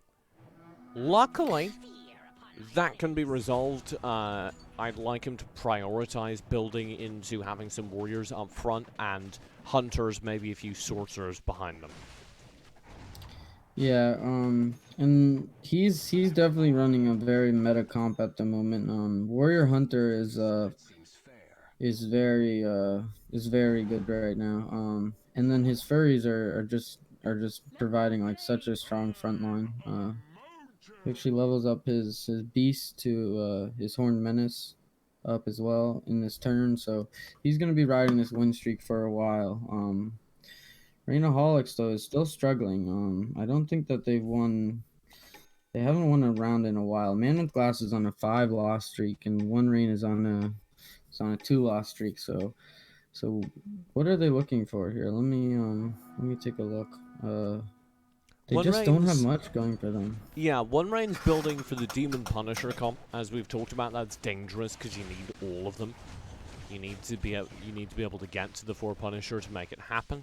He's gotten there, but he may have sacrificed an awful lot to get there, namely his HP. Does pay off now, though. Round in his pocket. Man with Glass didn't win that last round. He's got a much more diversified composition, though. 3 hunters backing up alongside 2 riders. 2 furries kind of in there. That's not normally a great sign, but they're incidental. It's an incidental buff because the Fire Fur is there, I assume, primarily to give that hunter buff, not to be a furry. Yeah, just a little comment on One Rain's board. I would really like to see him putting in, maybe the that 2-star Frost Lotus, because he's got multiple 1-star units that are copies. So that 2-star Frost Lotus is still going to be strong, even though she's not a demon. You don't want to be like super obsessed with your synergies. Like, synergies are important, but sometimes you got just a stronger unit, and as long as you're not hurting your synergies, like when you have 2 copies of the same demon, you got to keep your mind open a little bit. Man with Glass takes another heavy loss. Would you like maybe One Rain to take away that second Nether Prince for the Frost Lotus? Yeah, or probably not the Scourge, but like his partner definitely shouldn't be giving him a 3rd Scourge. You know what I mean? He could give him like Little almost too many fire ponies. Yeah, like almost like even just a Berserker would be good. Just a random placement on that. He'll even pick up if you give him the Berserker, he'd get the Goblin buff as well. So you always need to be communicating with your team. Like even when you're on comms, you should still be checking your friend's board. Because they're not gonna always know what you want. And if you're not communicating and looking at their board, it's going to be hard to get like the best comp running. One Rain gets a win over Ninja, so I'm going to shift over to her board, try and get a sense of what's gone wrong there. Actually, they're currently sitting on 2 gurus, just sitting at the back of their board. So that's a lot of fun. What's less Yeah. fun is the current state of what they've got played. That'll be a level up on their Scourge with the Hog Rider. That's currently giving them a 4 Rider buff, the final Rider being passed to them, that Templar Knight. To provide the damage, though, they're kind of relying on Unicorn Cavalier, now level 2, and Frost Lotus. I like the changes that were just made. Ninja gets a lot done there, if you ask me. Hunter played out in the Stalker drone. Frost Lotus level 2 played out. Level 2 gained on the Unicorn Cavalier. We'll have to see if that makes the difference, but you can already see a much better performance from this roster. I don't know if he just didn't have enough time, but he actually missed out on the 3 synergy hunter buff, and I think that's actually gonna punish him here. He actually wins because he's got a 1-star Wukong in, which even if he didn't get the 3 hunter buff, that Wukong should be gone. Ninja should be dropping the Wukong for the Kraken. Yeah, like even if you didn't have the 3 hunter buff here, the Wukong has no synergies going on. It's a 1-star unit. He could put in any of those other units, and they would be better than the Wukong. There can't be a strategy here. I think it's just a little bit of a miscommunication on his part with himself. Is there something to be said for Ninja maybe not wanting to lose too much of her front line here? I mean, the thing about the Kraken is that if she just gets her ult off, she's a frontliner. You know what I mean? Because if you CC because you get mana from taking damage and you get mana from doing damage. So if you have a Kraken on the front line, you guarantee her ult getting off early, and the earlier her ult gets off, the more time your units have to deal damage while literally the entire enemy team is stunned. So it doesn't make like a lot of sense, but let's take a look at Man with Glass though, because he's in knockout zone. Yeah, so, 7 HP remains. Kind of trying to chase Demon Punisher, it looks like, but everything is so scattered. It's a real bad sign when you have this many buffs lit up with 2s. Yeah, and then once again, like the Berserker's on the front line. The Fire Fur was pinned in position for a while and wasn't able to do anything. Look at what that one Frost Lotus did to his bunched troops in the back line. This could be game. His famine does get one more. That won't save him. Our first elim for game 3 is Man with Glass. That's devastating. That's gonna be our. He's out first. He goes out with 30 gold as well. If you remember in the last game, he also had 30 gold when he went out. One of the real ways to get better in this game is to make sure you never die with more than 10 gold.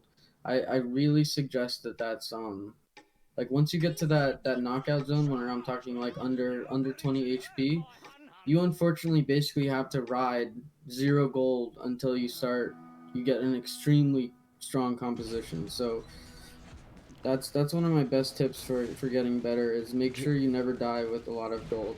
Joke's on you. I don't play with a lot of crystals. I'm already below 10 crystals before I'm in knockout range. I don't think I've ever lost with more than 10 crystals in the bank. Well, you're a good player by my standards, then, you know, TJ. Nice! I thought the fact that I lost the majority of my games would interfere with that, but... Yeah. Sometimes you're just unlucky, you know. It's all about, you know. Thanks, bud. Ninja, speaking of unlucky, dropped to 21 HP now. What can she change? We're seeing some upgrades come through for the Stalker drone. Just changed the passing play from a partner to get the undead buff. Is this working out? Yeah, she got rid of her Wukong, so I'm happy. Like that's cracking on the board. Yeah, that's a big change. She's got her hunter buff going, so I expect like a big stabilization.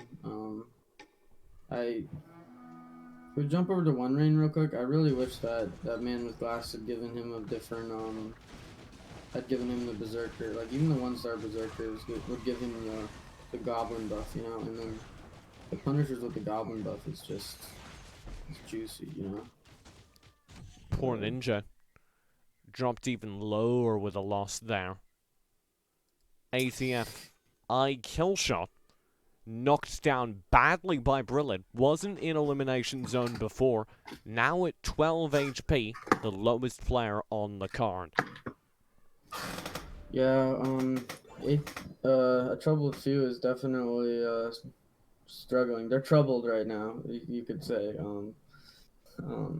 What do they do to fix What are showing for Team Frontier though? Sun Tzu and Brilliant on their first outing, topping the cards dominantly so far.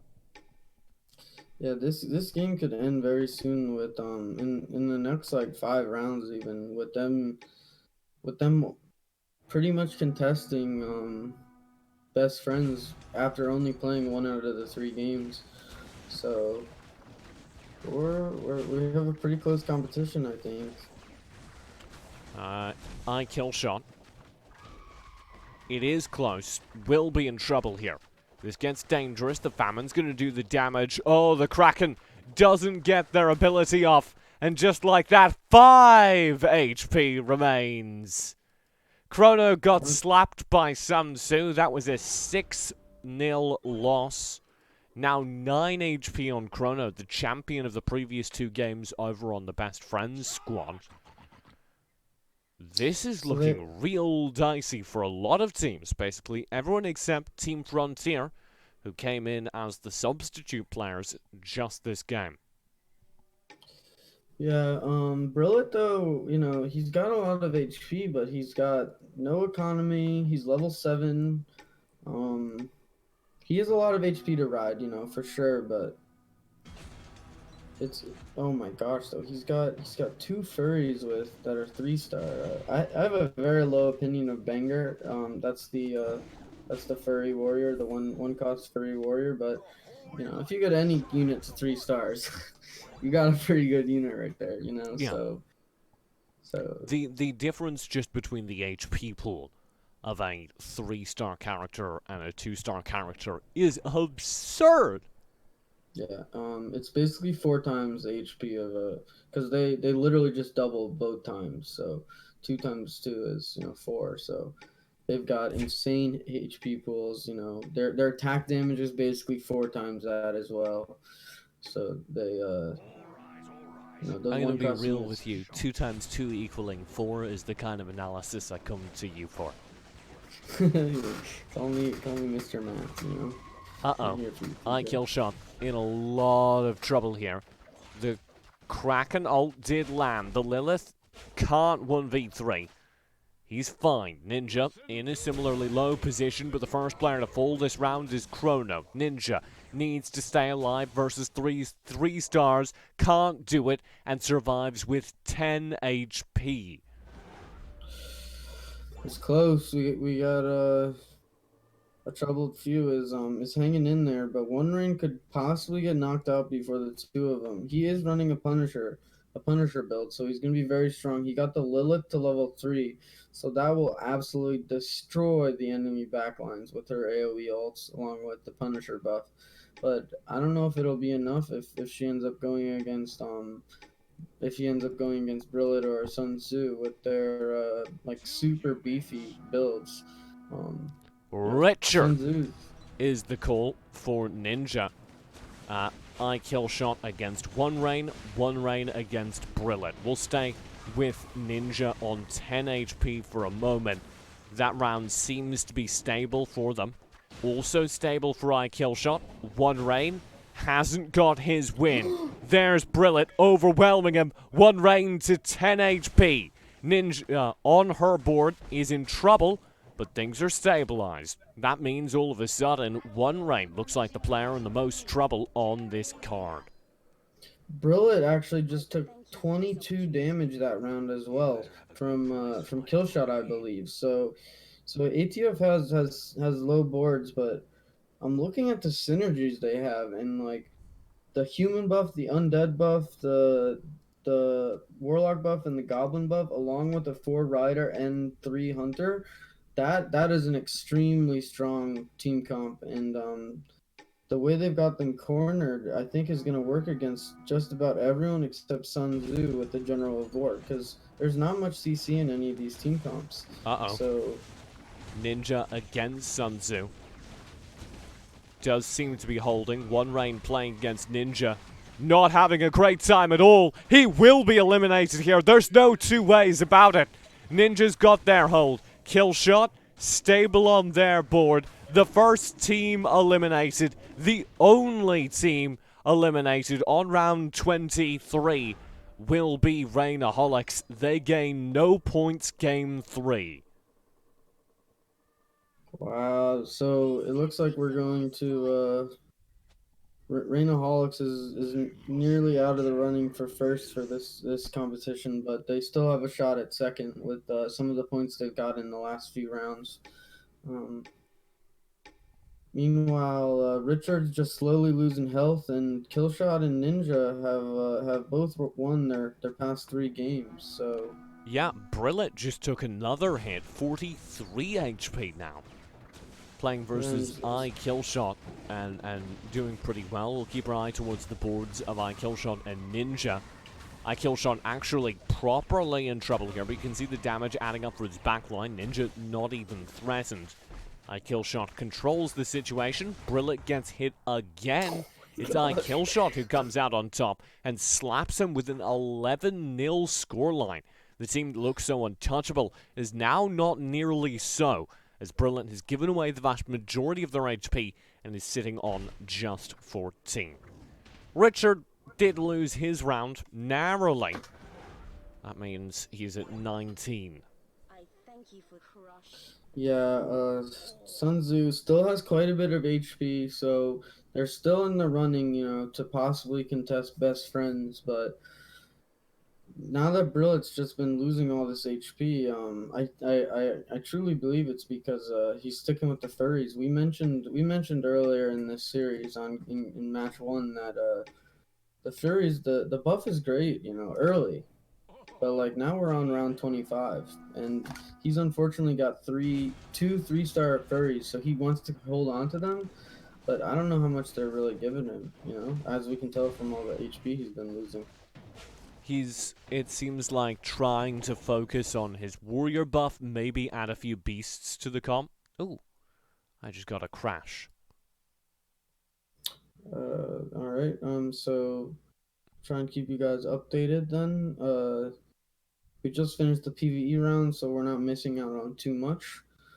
Brillet actually just got his 3rd 3-star unit in Ice Tusk. So that'll give him a pretty nice front line.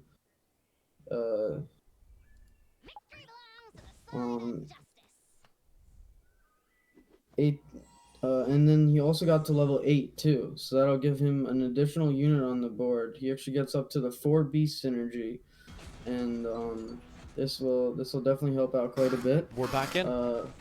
Excellent. Richard in trouble from Ninja on their board. I'm still seeing this round play out. iKillshot and Ninja both doing pretty well on their own. How's Brilliant doing? Oh, not well. Richard overwhelming them. These furries don't work out. Richard's gone. Brilliant gone. That will, it seems, completely shift the focus now. It's going to be Sun Tzu and iKillshot as the last 2 teams. Our second team eliminated here is Best Friends, who have been tearing up the scores so far. Now out in 2nd place, only get 10 points on the round. Yeah, and so now Sun Tzu actually levels up to 6. And gets in an additional hunter, so he'll have the hunter bonus along with 2 3-star warriors from his partner. I don't know if it's enough though. Yeah, overwhelmed here by iKillshot. No, seems to be holding strong. You can see that regen. The big damage is coming from the back lines here. It just adds up. iKillShot has cleared the front lines. Now he gets access to the hunters. And oh my lord, Sun Tzu's lost again. Ninja does get shut down by a 1 character difference on her own board, putting them at a grand total of 8 HP. If iKillShot and Ninja win this game, they'll get the 50-point first place bonus, but it has to be said, their single-digit HPs will not add up to much. So Killshot just, I believe, made a little bit of a mistake here. He re-rolled from 30 gold. If he'd actually looked at his XP, he could have gotten an additional unit on the board, and he'd already had the Kraken. So he could have got 6 Hunter buff instead of re-rolling. So sometimes you really need to measure whether you know, re-rolling or leveling up is worth. It's a game sense thing. You know, sometimes you want to level up, you know, get units to higher stars, but Sun Tzu was leveling up as well. Does Killshot have this? I don't think so. His hunters are overwhelmed. Can Sun Tzu finish with this? I think he can. Yup, 1 player gone. Sun Tzu now in a 1v1 with Ninja for the game. And Ninja won heavily on her board, and Sun Tzu lost pretty heavily on his board to Ninja. So this looks like a troubled few were able to hold on in the teens with both heroes from, I think, round 18 they were down in the teens. So for nearly 11 rounds now they've held on with in the knockout range, as we like to say. So, you know, this and now he's got yeah, it's wild. I think that Ninja he's got stuns. That's a good General of War pickup. The big damage, of course, comes from those famines in the backline, though, and Sun Tzu simply cannot get access to them. You can see those hunters' damage just adding up over the course of the round, even when the early kills appear to favor Sun Tzu. Over on Sun Tzu's own board, however, he was able to overwhelm Ninja, which means nobody loses HP on that round. Quick numbers check for you. Should Ninja win this round, it would be a grand total of 108 HP, or 108 points added to their current score. Of course, if Team Frontier win, they do not have a current score. This is their first performance. Yeah, and then Ninja was just able to put in a Terminator in the backline. So if the Terminator is able to get off some AoE ults on Sun Tzu's team, that will affect them quite a bit. Most of Sun Tzu's team will have the Rider buff going, so they take a little less spell damage than usual. But the problem, you know, this is going a little off track. The problem with the cyborgs is they feel really good when it works. It feels really good when it works, but because of the 2 legendary units, they're so strong. But it's just getting there is like the big problem. But now that, you know, jumping back into this current game, the Terminator ult does so much damage. It hits twice in like a large AoE. So, you know, this additional unit might really change things. Because he lost on Ninja has the pickup, still being passed, of course, that 2-star famine. Got their own Hunter and Kraken for the backlines. I'm worried about that General of War RNG. If it lands good stuns like that one, they won't get the DPS from their backline in time.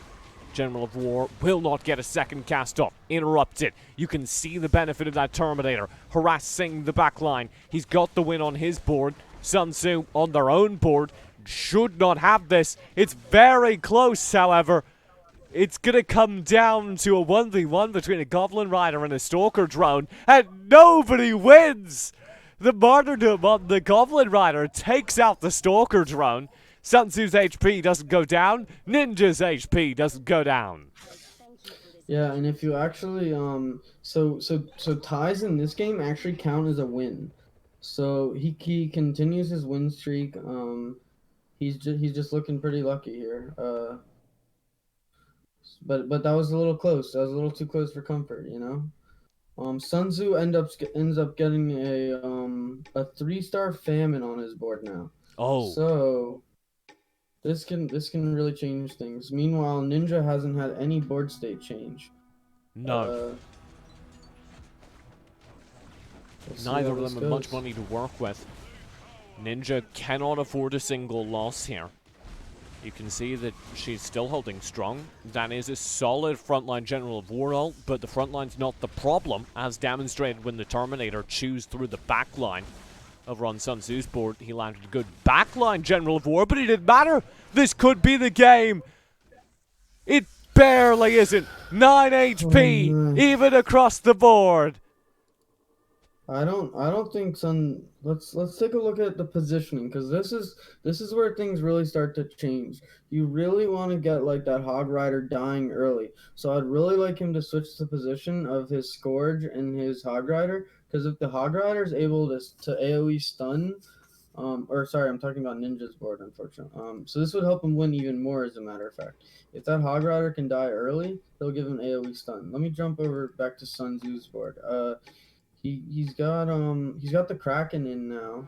I think that was a much better choice than the 1-star scout drone. So this could change things. We'll have to see if the Kraken can actually get the ult off in time though. Stun up for the team. General of War needs to go huge. And it does. Looking for that damage from the backlines though, as the Kraken ties up all of Sun Tzu's forces. Will have the ults coming through from the Terminator as well. I think that's game. I think they've done it. Ninja will strike out. And just like that, Troubled Few earn themselves, what was that, an 8 HP victory? Yes, an 8 HP victory. Giving them a grand total of 108 points now on the board. Frontier don't do bad either. That'll be 25 points on their first outing, shifting them ahead of Rainaholics despite having played 2 fewer games. Yeah, so we still have a little bit of a gap between Best Friends and a Troubled Few, and I believe actually it is impossible for anyone to take first now. But we still have, you know, a battle for second for sure. We have a battle for third and fourth definitely. And if Rainaholics or Team Frontier win, because the maximum points that Troubled Yes, Few the maximum points you can 250. get is 250. Yeah. So first place has been locked in now,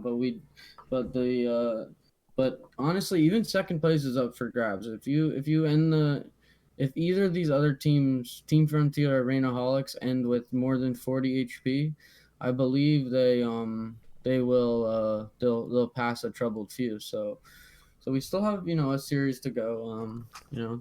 We still definitely do. Don't tune out. We've got one more game left in the Comp Clash presented by Premier Gaming. We'll be back in about 5 minutes with the next game in the series, and I can't wait. First place locked in. Second through fourth still up for grabs.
Welcome back to the Co-op Clash presented by Premier Gaming.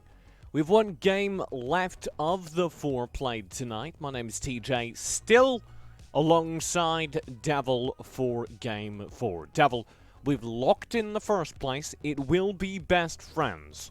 Let's talk about slots 2 through 3. Last game, Team Frontier and A Troubled Few held on till the last. A Troubled Few ultimately clinched it, having lasted on like 5 HP for the entire duration of the match.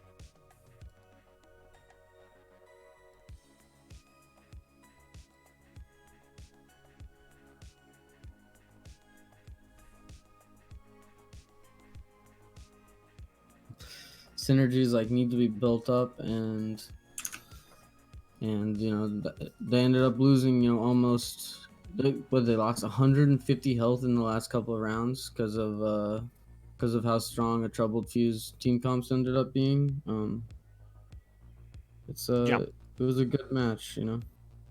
It was absolutely absurd how long that match went. I've been told we'll be getting into the match within the next 20 seconds, so I'm going to force you, as my color caster, as my analyst, give me the 1, 2, 3, 4 that we'll have at the end of this tournament. Full rankings. Alright, 1, 2, 3, 4. Alright, I am gonna say that Best Friends gets first place. Right. And then I think that we're honestly gonna end the way that that we're gonna end, because Team Frontier has to get more than 25 points. They have to get what? They have to get 33 points from their two players, and They need Rainaholics to has win to to get. take second. Yeah, they need to win and have 33 points from both their players. Technically, Rainaholics can do the same thing. They just have to have 38. But I think that we've had close games, so even if Rainaholics or Team Frontier takes first place, I don't think that they'll have the 30 points or so that they need to actually pull into second. But you know, at the same time, you can sometimes high roll and get really amazing things. But I think we're jumping into the game right now. Yep. So My co-caster makes a call. He says nothing will change. I'm going to say off the back of that last performance, my faith is with Team Frontier. Their warm-up game is in the bag. This one is theirs for them to take home. okay, I'd love to be proven wrong. I believe in everyone, so I think it's just gonna be close, you know. I'm glad you love to be proven wrong. You should hang out with me more because I'm always right. Ooh, okay. It's game number 4. Let's talk about the initial draws. We don't use this screen much because I think it's a bit intimidating, but we'll pull it up. Double Goblin right off the bat for iKillShot. That's not bad at all. He's going to be very happy about that, especially as he also has a Nightingale to back it up. You've got Sunshu at the bottom of the board here with Double Engineer off the bat. Couple other engineers coming through. Nothing exceptional so far. Ooh, Warrior Beast on Brillet. That's actually looking real good. Yeah, it's strong early, especially. And then while we're on the screen, I just want to tell people that value thing next to you is like a really good gauge for you in game to like understand like your power levels versus other people, because this adds up all your total stars on your team. So just, you know, if you're not sure if you need to spend all your gold at the end of a round, that's like a really quick way to find out Devil, how I need a reading on Brillet's power level. yeah, right. So Brillet, I think, actually has the highest power level right now. It's over 9,000. Over 9,000. I'm glad you said that. I really appreciate that. If you don't get the reference, well, shame on you. Maybe you didn't have a childhood. Like, I mean, I never watched That's Dragon Ball, right? oh my gosh, DJ! I literally my only exposure to Dragon Ball is through internet memes. In other good news, okay. Everyone has now turned invisible, and none of my boards display any action. That will occasionally happen, even when you're playing the game on the prepare round. So Hopefully it jumps in. If not, we'll have a little reset. Yeah, I can reset the client, but my Um, god. You know what I never noticed? There's a hmm. little set of eyes that peek out of the brush on the left side of the default board. There he is. Look at Oh that. yeah, I see that. Yeah, the little red eyes. Yeah. Did you get There's your units back or? nope. All right. All right, so I'll give you a little audio casting. Not too much going on. We're still in the fourth round. Just about everyone has leveled up. No, half the players are level 5, half of them are level 4.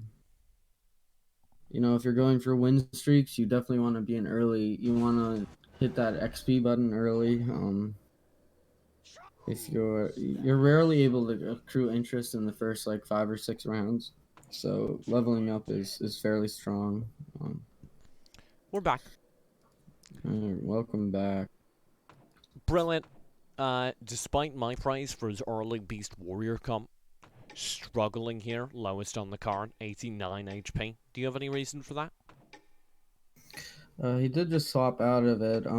I think he was just lacking in 2-star units compared to the rest, because everyone else has about 2 and he only had 1. And his partner wasn't giving him much either. His partner's giving him 2 1-star units as well, so just a little unlucky with his rolls at the start, but I have faith in all of these players, like I was mentioning before the game started. Yeah, and the trends they make do pay off. Man with Glass gets a manhandling on his screen. Man with Glass does lose 1-0 to Ninja on his home screen, and that is a good sign for him. He's currently... what's Man with Glass running?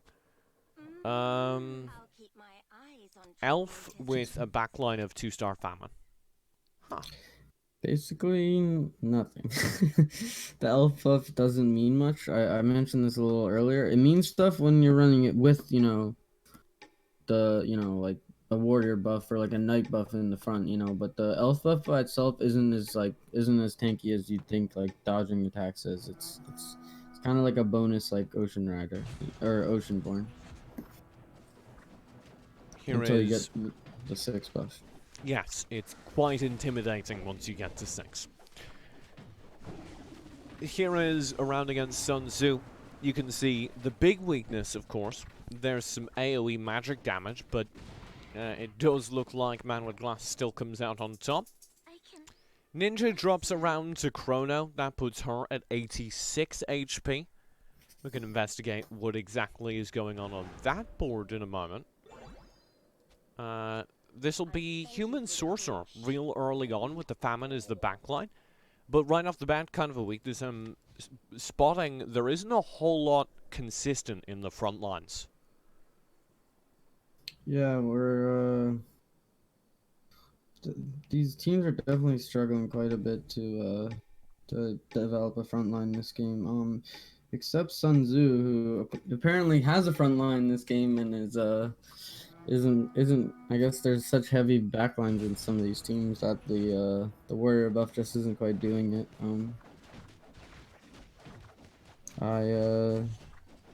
I definitely want to see him look for a couple more a couple ranged units maybe to get him on the board Sun Tzu or back up. should win this round here. As you... oh, ho! I spoke too soon. But the AI? The Calamity took so long to get into position. He's still got the round. He's fine. He's stunned. He had his ulti up and he was stunned, so he wasn't able to get his shield all off. It's too bad. He ends up it's good for Sun Tzu though, so he's able to get a win. But unfortunately though, he was loss streaking. But maybe he'll stabilize a little bit. Chrono is on a 5 loss streak right now, so our, he's got 5 riders now though, so maybe things will begin to change. And then he picks up the 5 rider and 3 hunters. That seems pretty good to me. Brilliant and Sun Tzu can't afford to loss streak, though. As we said, they need to finish with a decent amount of HP in order to steal second. Yes, very true. Here's Chrono's POV on this first place team getting slaughtered by a wave of pressure coming out from Brillet. That's early engineer beast frontline warriors with the Flamecaller as backline backup. Yeah, he's lost 6 games in a row now. So, but surprisingly, he's honestly not that far behind some of the other players with his 6 losses. I guess they've been relatively close. So he's able to. Richard and Chrono are able to maintain a pretty good economy. They'll be getting an extra 2 gold around to both of them. While some teams aren't even getting an interest. So you always want to be measuring whether you need to level up your units, whether you need to level up yourself, or maintain your gold lead and look for the late game. Just a quick thing on that, like if you're winning hard early, you want to be spending your gold because the win streak gives you a lot.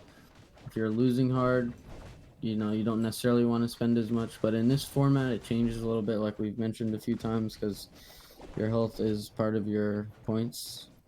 So you definitely want to as we've kind of seen, I haven't mentioned this as much, but we've seen a lot of people haven't gone to 50 gold, because in a lot of the games, especially once you get to bishop and above, at least like 5 people will have like 50 gold.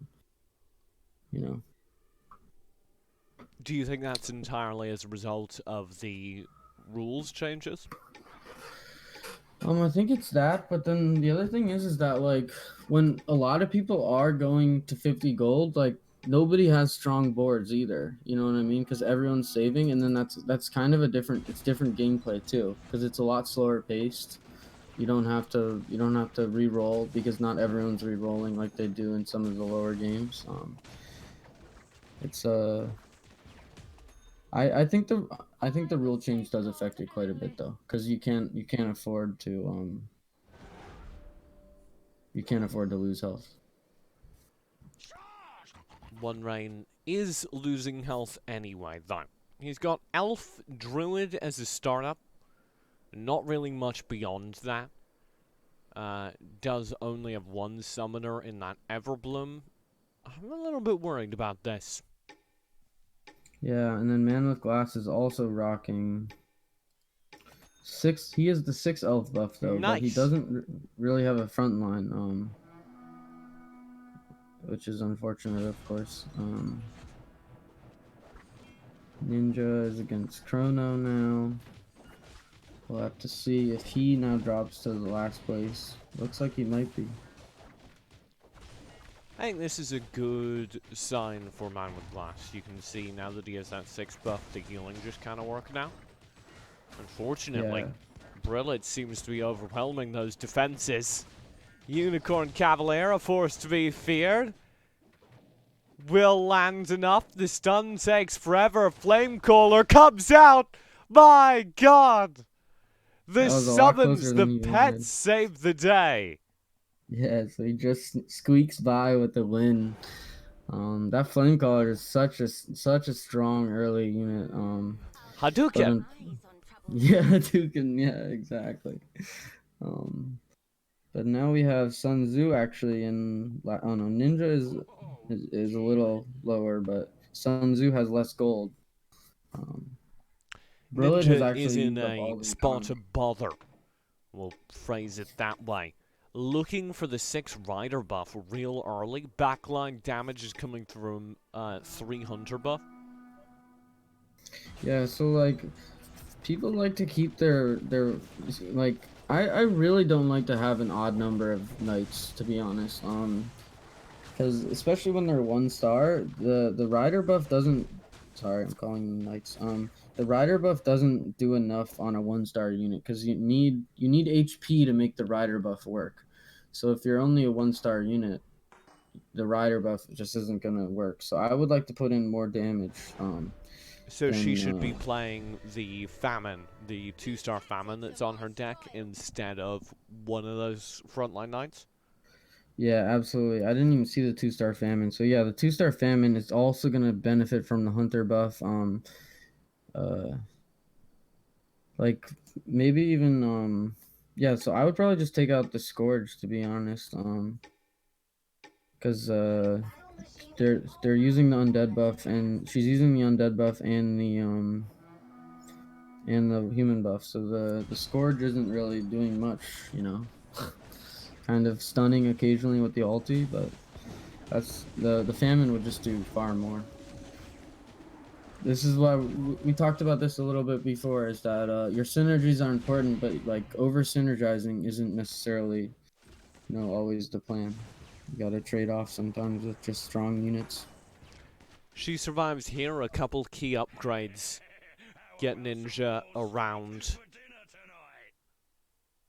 She was against Sun Tzu though, who technically is the lowest. Oh, besides Rain now. After Oh, this. definitely Oh no. now.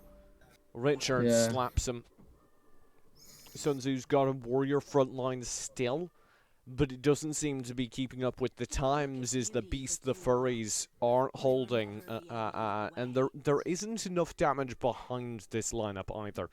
He's got a Kraken on the bench, which could change that. Here it comes. Yeah, so the Kraken will start to do like quite a bit of damage, but you want that Kraken up front. Like definitely yeah, that's a little better. Because if the Kraken isn't, if the Kraken ults and there's nobody near, she doesn't do like the insane CC and damage that she should be doing. You want the snare to catch everyone possible. Absolutely. No snares out there. The Kraken does not look like they're making enough of a difference. Ninja's gonna take a lot of damage from One Rain here, and One Rain just took quite a bit from Brillet too. Brillet's got a 4 furry buff. I think this is the first 4 furry buff we've seen of the series tonight. So we'll have to watch how that does as we get later and later into the game. Because as we mentioned, the 2 buff doesn't work very well, but the 3 buff is nearly 3.5 times more powerful than the 2 buff. So it can really start to add up. If Brillet's able to get another sorcerer or 2, they're going to have like a fantastic backline. We'll pay attention to that more, and maybe one more warrior too. They'll get the insane frontline as well. So, but with no economy, he's bet on the early game, and he might be sacrificing his later game. If Brilliant could win strongly enough in the early game, it may not matter. Firewolves are cleaned up by everyone. No one has any particular trouble. Yeah, the PvE in this game isn't particularly strong, so Hey, you always want to be I've saving. lost those rounds. Leave me alone. Yeah, the level 10 is definitely possible to lose to, but after that, I'd hope you have enough teammates on. I've definitely multiple times lost to level 1 and level 2. Oh, well, hopefully Sometimes I that's just of, forget to play the right forgetting. number of characters. yeah, that's.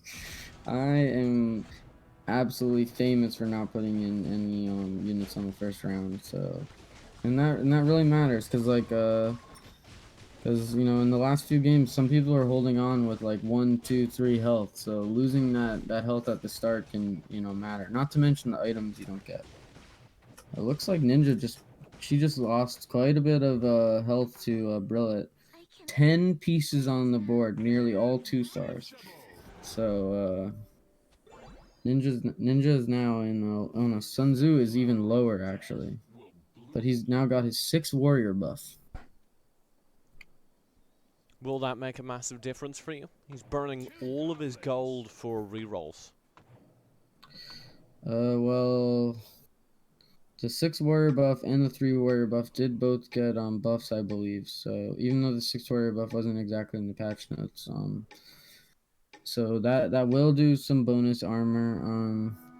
The other thing you gotta remember is if people are running the undead buff, your warrior buff like totally counters it, because the undead buff is only meant to do damage to squishies. So It looks like only a few people are running the undead buff though, so that's not a big change. Sun It looks Tzu, like I was gonna say, was gonna clean up One Rain on his screen. Got a little bit sketchy. yeah, I was thinking the same thing. Should still be a win. Ninja actually takes quite a bit of damage from Sun Tzu this round as well. She's in knockout range. Just 14 HP, meaning one more solid loss could end things for Ninja. Devastating for the team currently.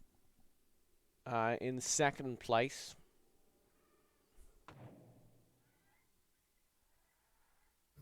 So they're able to get the 2-star Templar Knight, which is one of my favorite units in the whole game. A little weaker now that there's like a little less riders, but the with warriors now having all that bonus armor and no magic resist, the true damage still does quite a bit. Because the Templar used to be so meta because of all the rider buffs, you know, but lost a little bit of its strength because of that fall of riders. Ninja will win their round, stay alive here on 14 HP. Top of the board, Brillet does knock Richard around. That's 50 HP left on Brillet. We are getting extremely close to almost declaring a second place here. I Killshot basically cannot lose any HP for the rest of the game. If he wants to be able to pull up and get second place. And actually, now that I think about it, if any of the other teams even get third place, then we'll have to see. We'll have to see, but it's close, you know. Oh no, Brillet and Sun Tzu. I mean, that was dumb. But you know what I mean. We're getting out of range.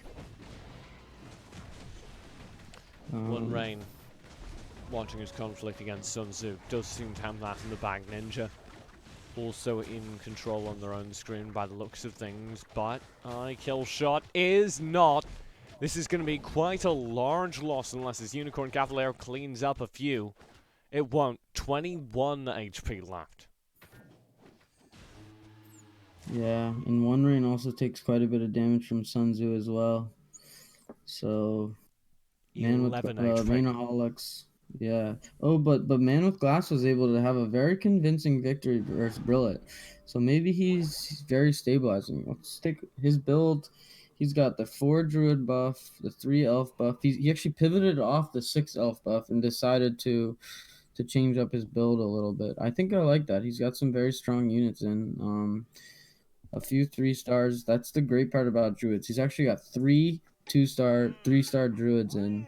So maybe that's one of the reasons why he's really oh no, I'm actually looking at One Rain.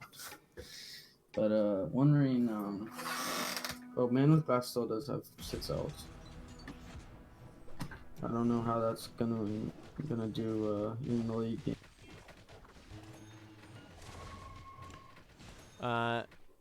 I'm keeping an eye on Man with Glass, like you said, because of that 6 elf buff. The adjustment he did just make was the Warlock being added.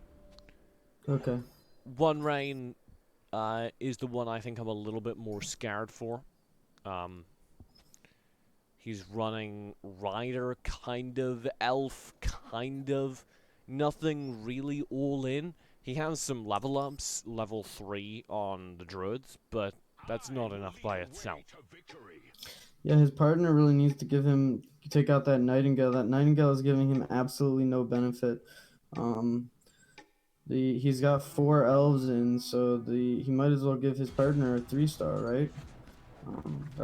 Yeah. Hopefully he's able to stay in another round, but he's against Chrono, who has a 6 rider and 4 hunter buffs. So I don't know if he's gonna be able to stay in another round. That's me, but better, says Chrono.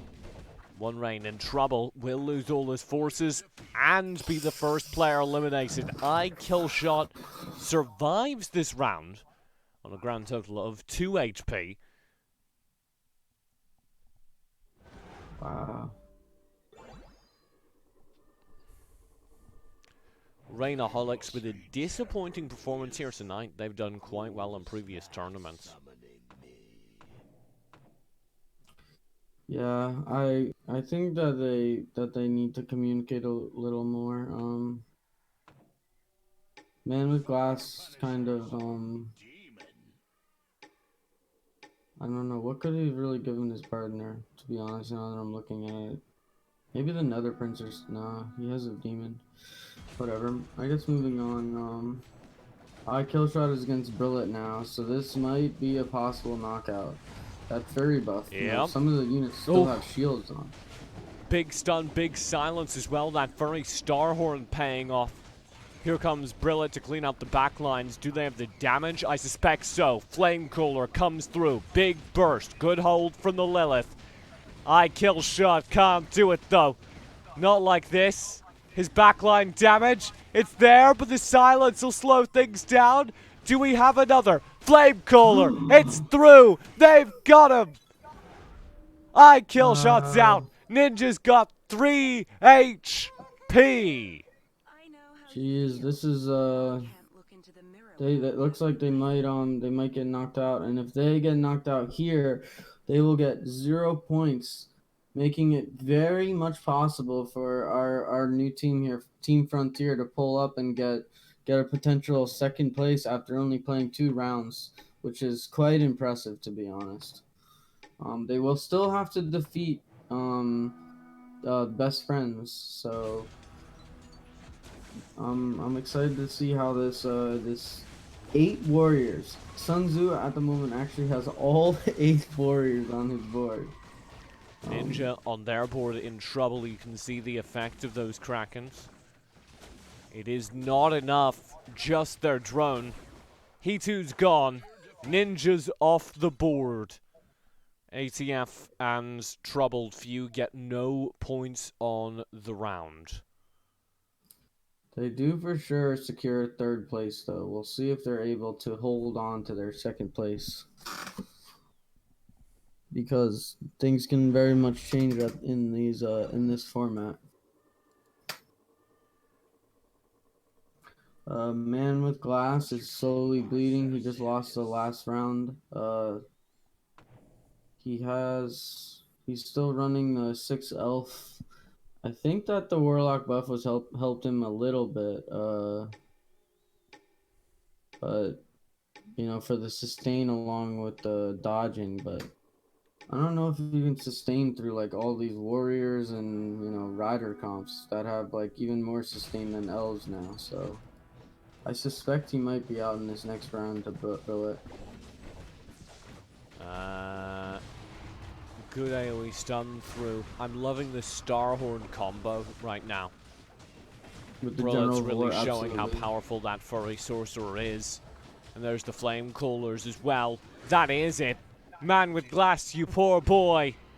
He's gone. Sun Tzu also falls that round. Slapped 8-0 by Chrono. Leaving Brillet kind of in control. Man with Glass and Rainaholics will go out in 3rd, rather. That earns them 10 points, putting their tournament total at 30. Team Frontier now knocked back to 4th place by it, but they are still in this game in the hands of Brillet, so that will be temporary. Rainaholics are the 4th place team. So Brillet has to hold on to, what did we say? 33 HP. So that's the number we're looking for. If Brillet is able to keep 33 HP and win, right? 2nd place. They'll tie for 2nd. So I guess 34 HP is the number. Sorry. They'll take 2nd place. So what do we think about these comps, TJ? Brillet has 4 Furies. I'm not crazy about 4 Furies, but the Starhorn did just get leveled up, so the silence is gonna last a whole second longer. It's a very wide silence area. I'm a giant fan of Brillet's comp, to be honest. I think that the Flame Cooler, General of War, Starhorn 3-man combo is one of the most effective backline combos I've ever seen. Stun him, silence him, kill him. Yeah, we've seen it work like beautifully, but the problem is when you rely on those ults, you know, the ults can technically hit one person, you know. Big stun, big silence. Good hold this round from Chrono. Flame Cooler through. Will wipe out half the board. You can see the damage adding up. This needs to be perfect from Brillet. He's got another Flame Cooler cast. It's not going to happen. This Starhorn can't save the day. Brillet loses. However, Richard loses on his own screen. Richard is now the lowest HP person on this board. Just 21. And Chrono's also able to pick up a 3-star Famine and is holding a Guru on his board as well. So I'm pretty scared. I'm not gonna lie. And if Chrono's able to get to level 10, he's able to put in a 6th Hunter as well. I honestly think he should just take out the Templar and put in the 6th, lose the 6th Rider bonus and put in a 6th Hunter. Because the 4-star and the 6-star now aren't that much different after the nerf. So, but the 6th Hunter buff is, you know, massive. Front lines. Richard playing for his tournament life. In trouble as the stun comes through from the General of War. Will stay up. Flame Cooler falls. Bridget wins on his screen. Brillet, sorry, wins on his screen. Nobody loses their HP. It's round 28 at the 30th minute. Yeah, this is not looking good. I think Brillet's losing to both. Brillet's losing to both players now. So the thing is though, like we were mentioning, the combo with the Starhorn and the General of War, like that can go super right. But he's taking out his General of War. Whoa. Brillet opts to take that 2-star General of War off the cards, instead putting in a Berserker. The Berserker's a good unit for sure, but you know, Worth sacrificing those stuns for? Yeah, like CC's big in like just about any game. In trouble, even though the silence has come through, the front line reigns supreme. I think that may have been the wrong call. The Flame Caller doesn't get nearly the same amount of casts as previously either, now that you've taken away the human buff. Brillet down to 29 HP. Richard does lose on his own screen though. That's 15 HP for him. But to be honest, Brillet, you know, no longer can get second place. So he's gone past the 34 HP he needed to win. So even if he stabilizes here, he's only going to be able to take third. A lot of hard work though for only playing 2 matches. Yeah. Solid performance by both Brillet and Sun Tzu. I can't wait to see more of them in the future. Chrono's also got a possible 2-star Kraken on his bench, but he's maybe waiting to level up the King of the Sea. I absolutely don't see Chrono losing this. Brillet is actually against Chrono right now.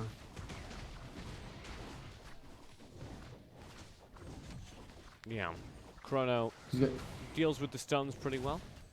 On Brillet's own screen, he gets decimated.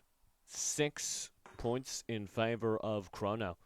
That's 14 HP remaining. That would be the final team eliminated should Brillet fall here. He's got an AI round to sort it through. Let the hunt begin. So if we look at Brillet's bench, he's doing like a pretty big mistake here that a lot of people do. When you're at this stage, okay, he's putting in the General of War, hopefully. Nice. Okay, he's got the human buff back. You just can't afford to look for multiple 3-stars when you're losing. You know, you have to be like, all right, I want the 3-star Firefare, and he kind of just has to not this round because he's got one more PVE, but I would like to see him sell everything except maybe the Fire Fur or the Wukong, either way, and then just look to get that at 3-star. You know, maybe to just hold him in like one more turn, because like he needs to find 2 Fire Furs, he needs to find 2 Wukongs, and that's just like very unlikely. You know, with the 10 crystals that he has right now. Here are the draws. You can see them coming through as the crystals drop by 2. 6. 4.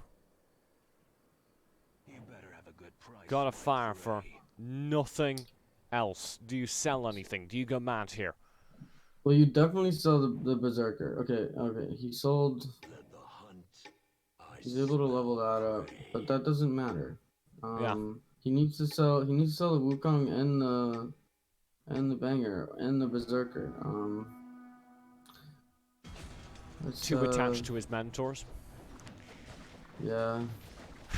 Here comes Brillet, fighting for his tournament life. Good stun through from the General of War, but you can see the damage adding up against him. He hasn't penetrated to the back line with that initial attempt, and that will be game by the looks of things. That will be the tournament by the looks of things. Brillet and Team Frontier go out in second place, earning them 25 points. I'm not even going to bother doing the math on first place. Let's just log it that definitely Best Friends Forever won. Team Frontier scraped their way out to third place. A Troubled Few end the tournament in second. Absolutely dominating performance by Best Friends. They didn't run the same comp and for all the games, showing that co-op definitely has quite a bit of variety and strength. Yeah, so there, you know, it shows that there's quite a bit of variety going on in the meta right now. But there's a clear way, you know, by building your economy, and I think that they actually weren't building too much. They're being really aggressive most of the game. So there's multiple ways to play, because I you know, that wouldn't exactly be the way I suggest to run things, but they made it work. So, you know, it's gotta be something. Very cool to see.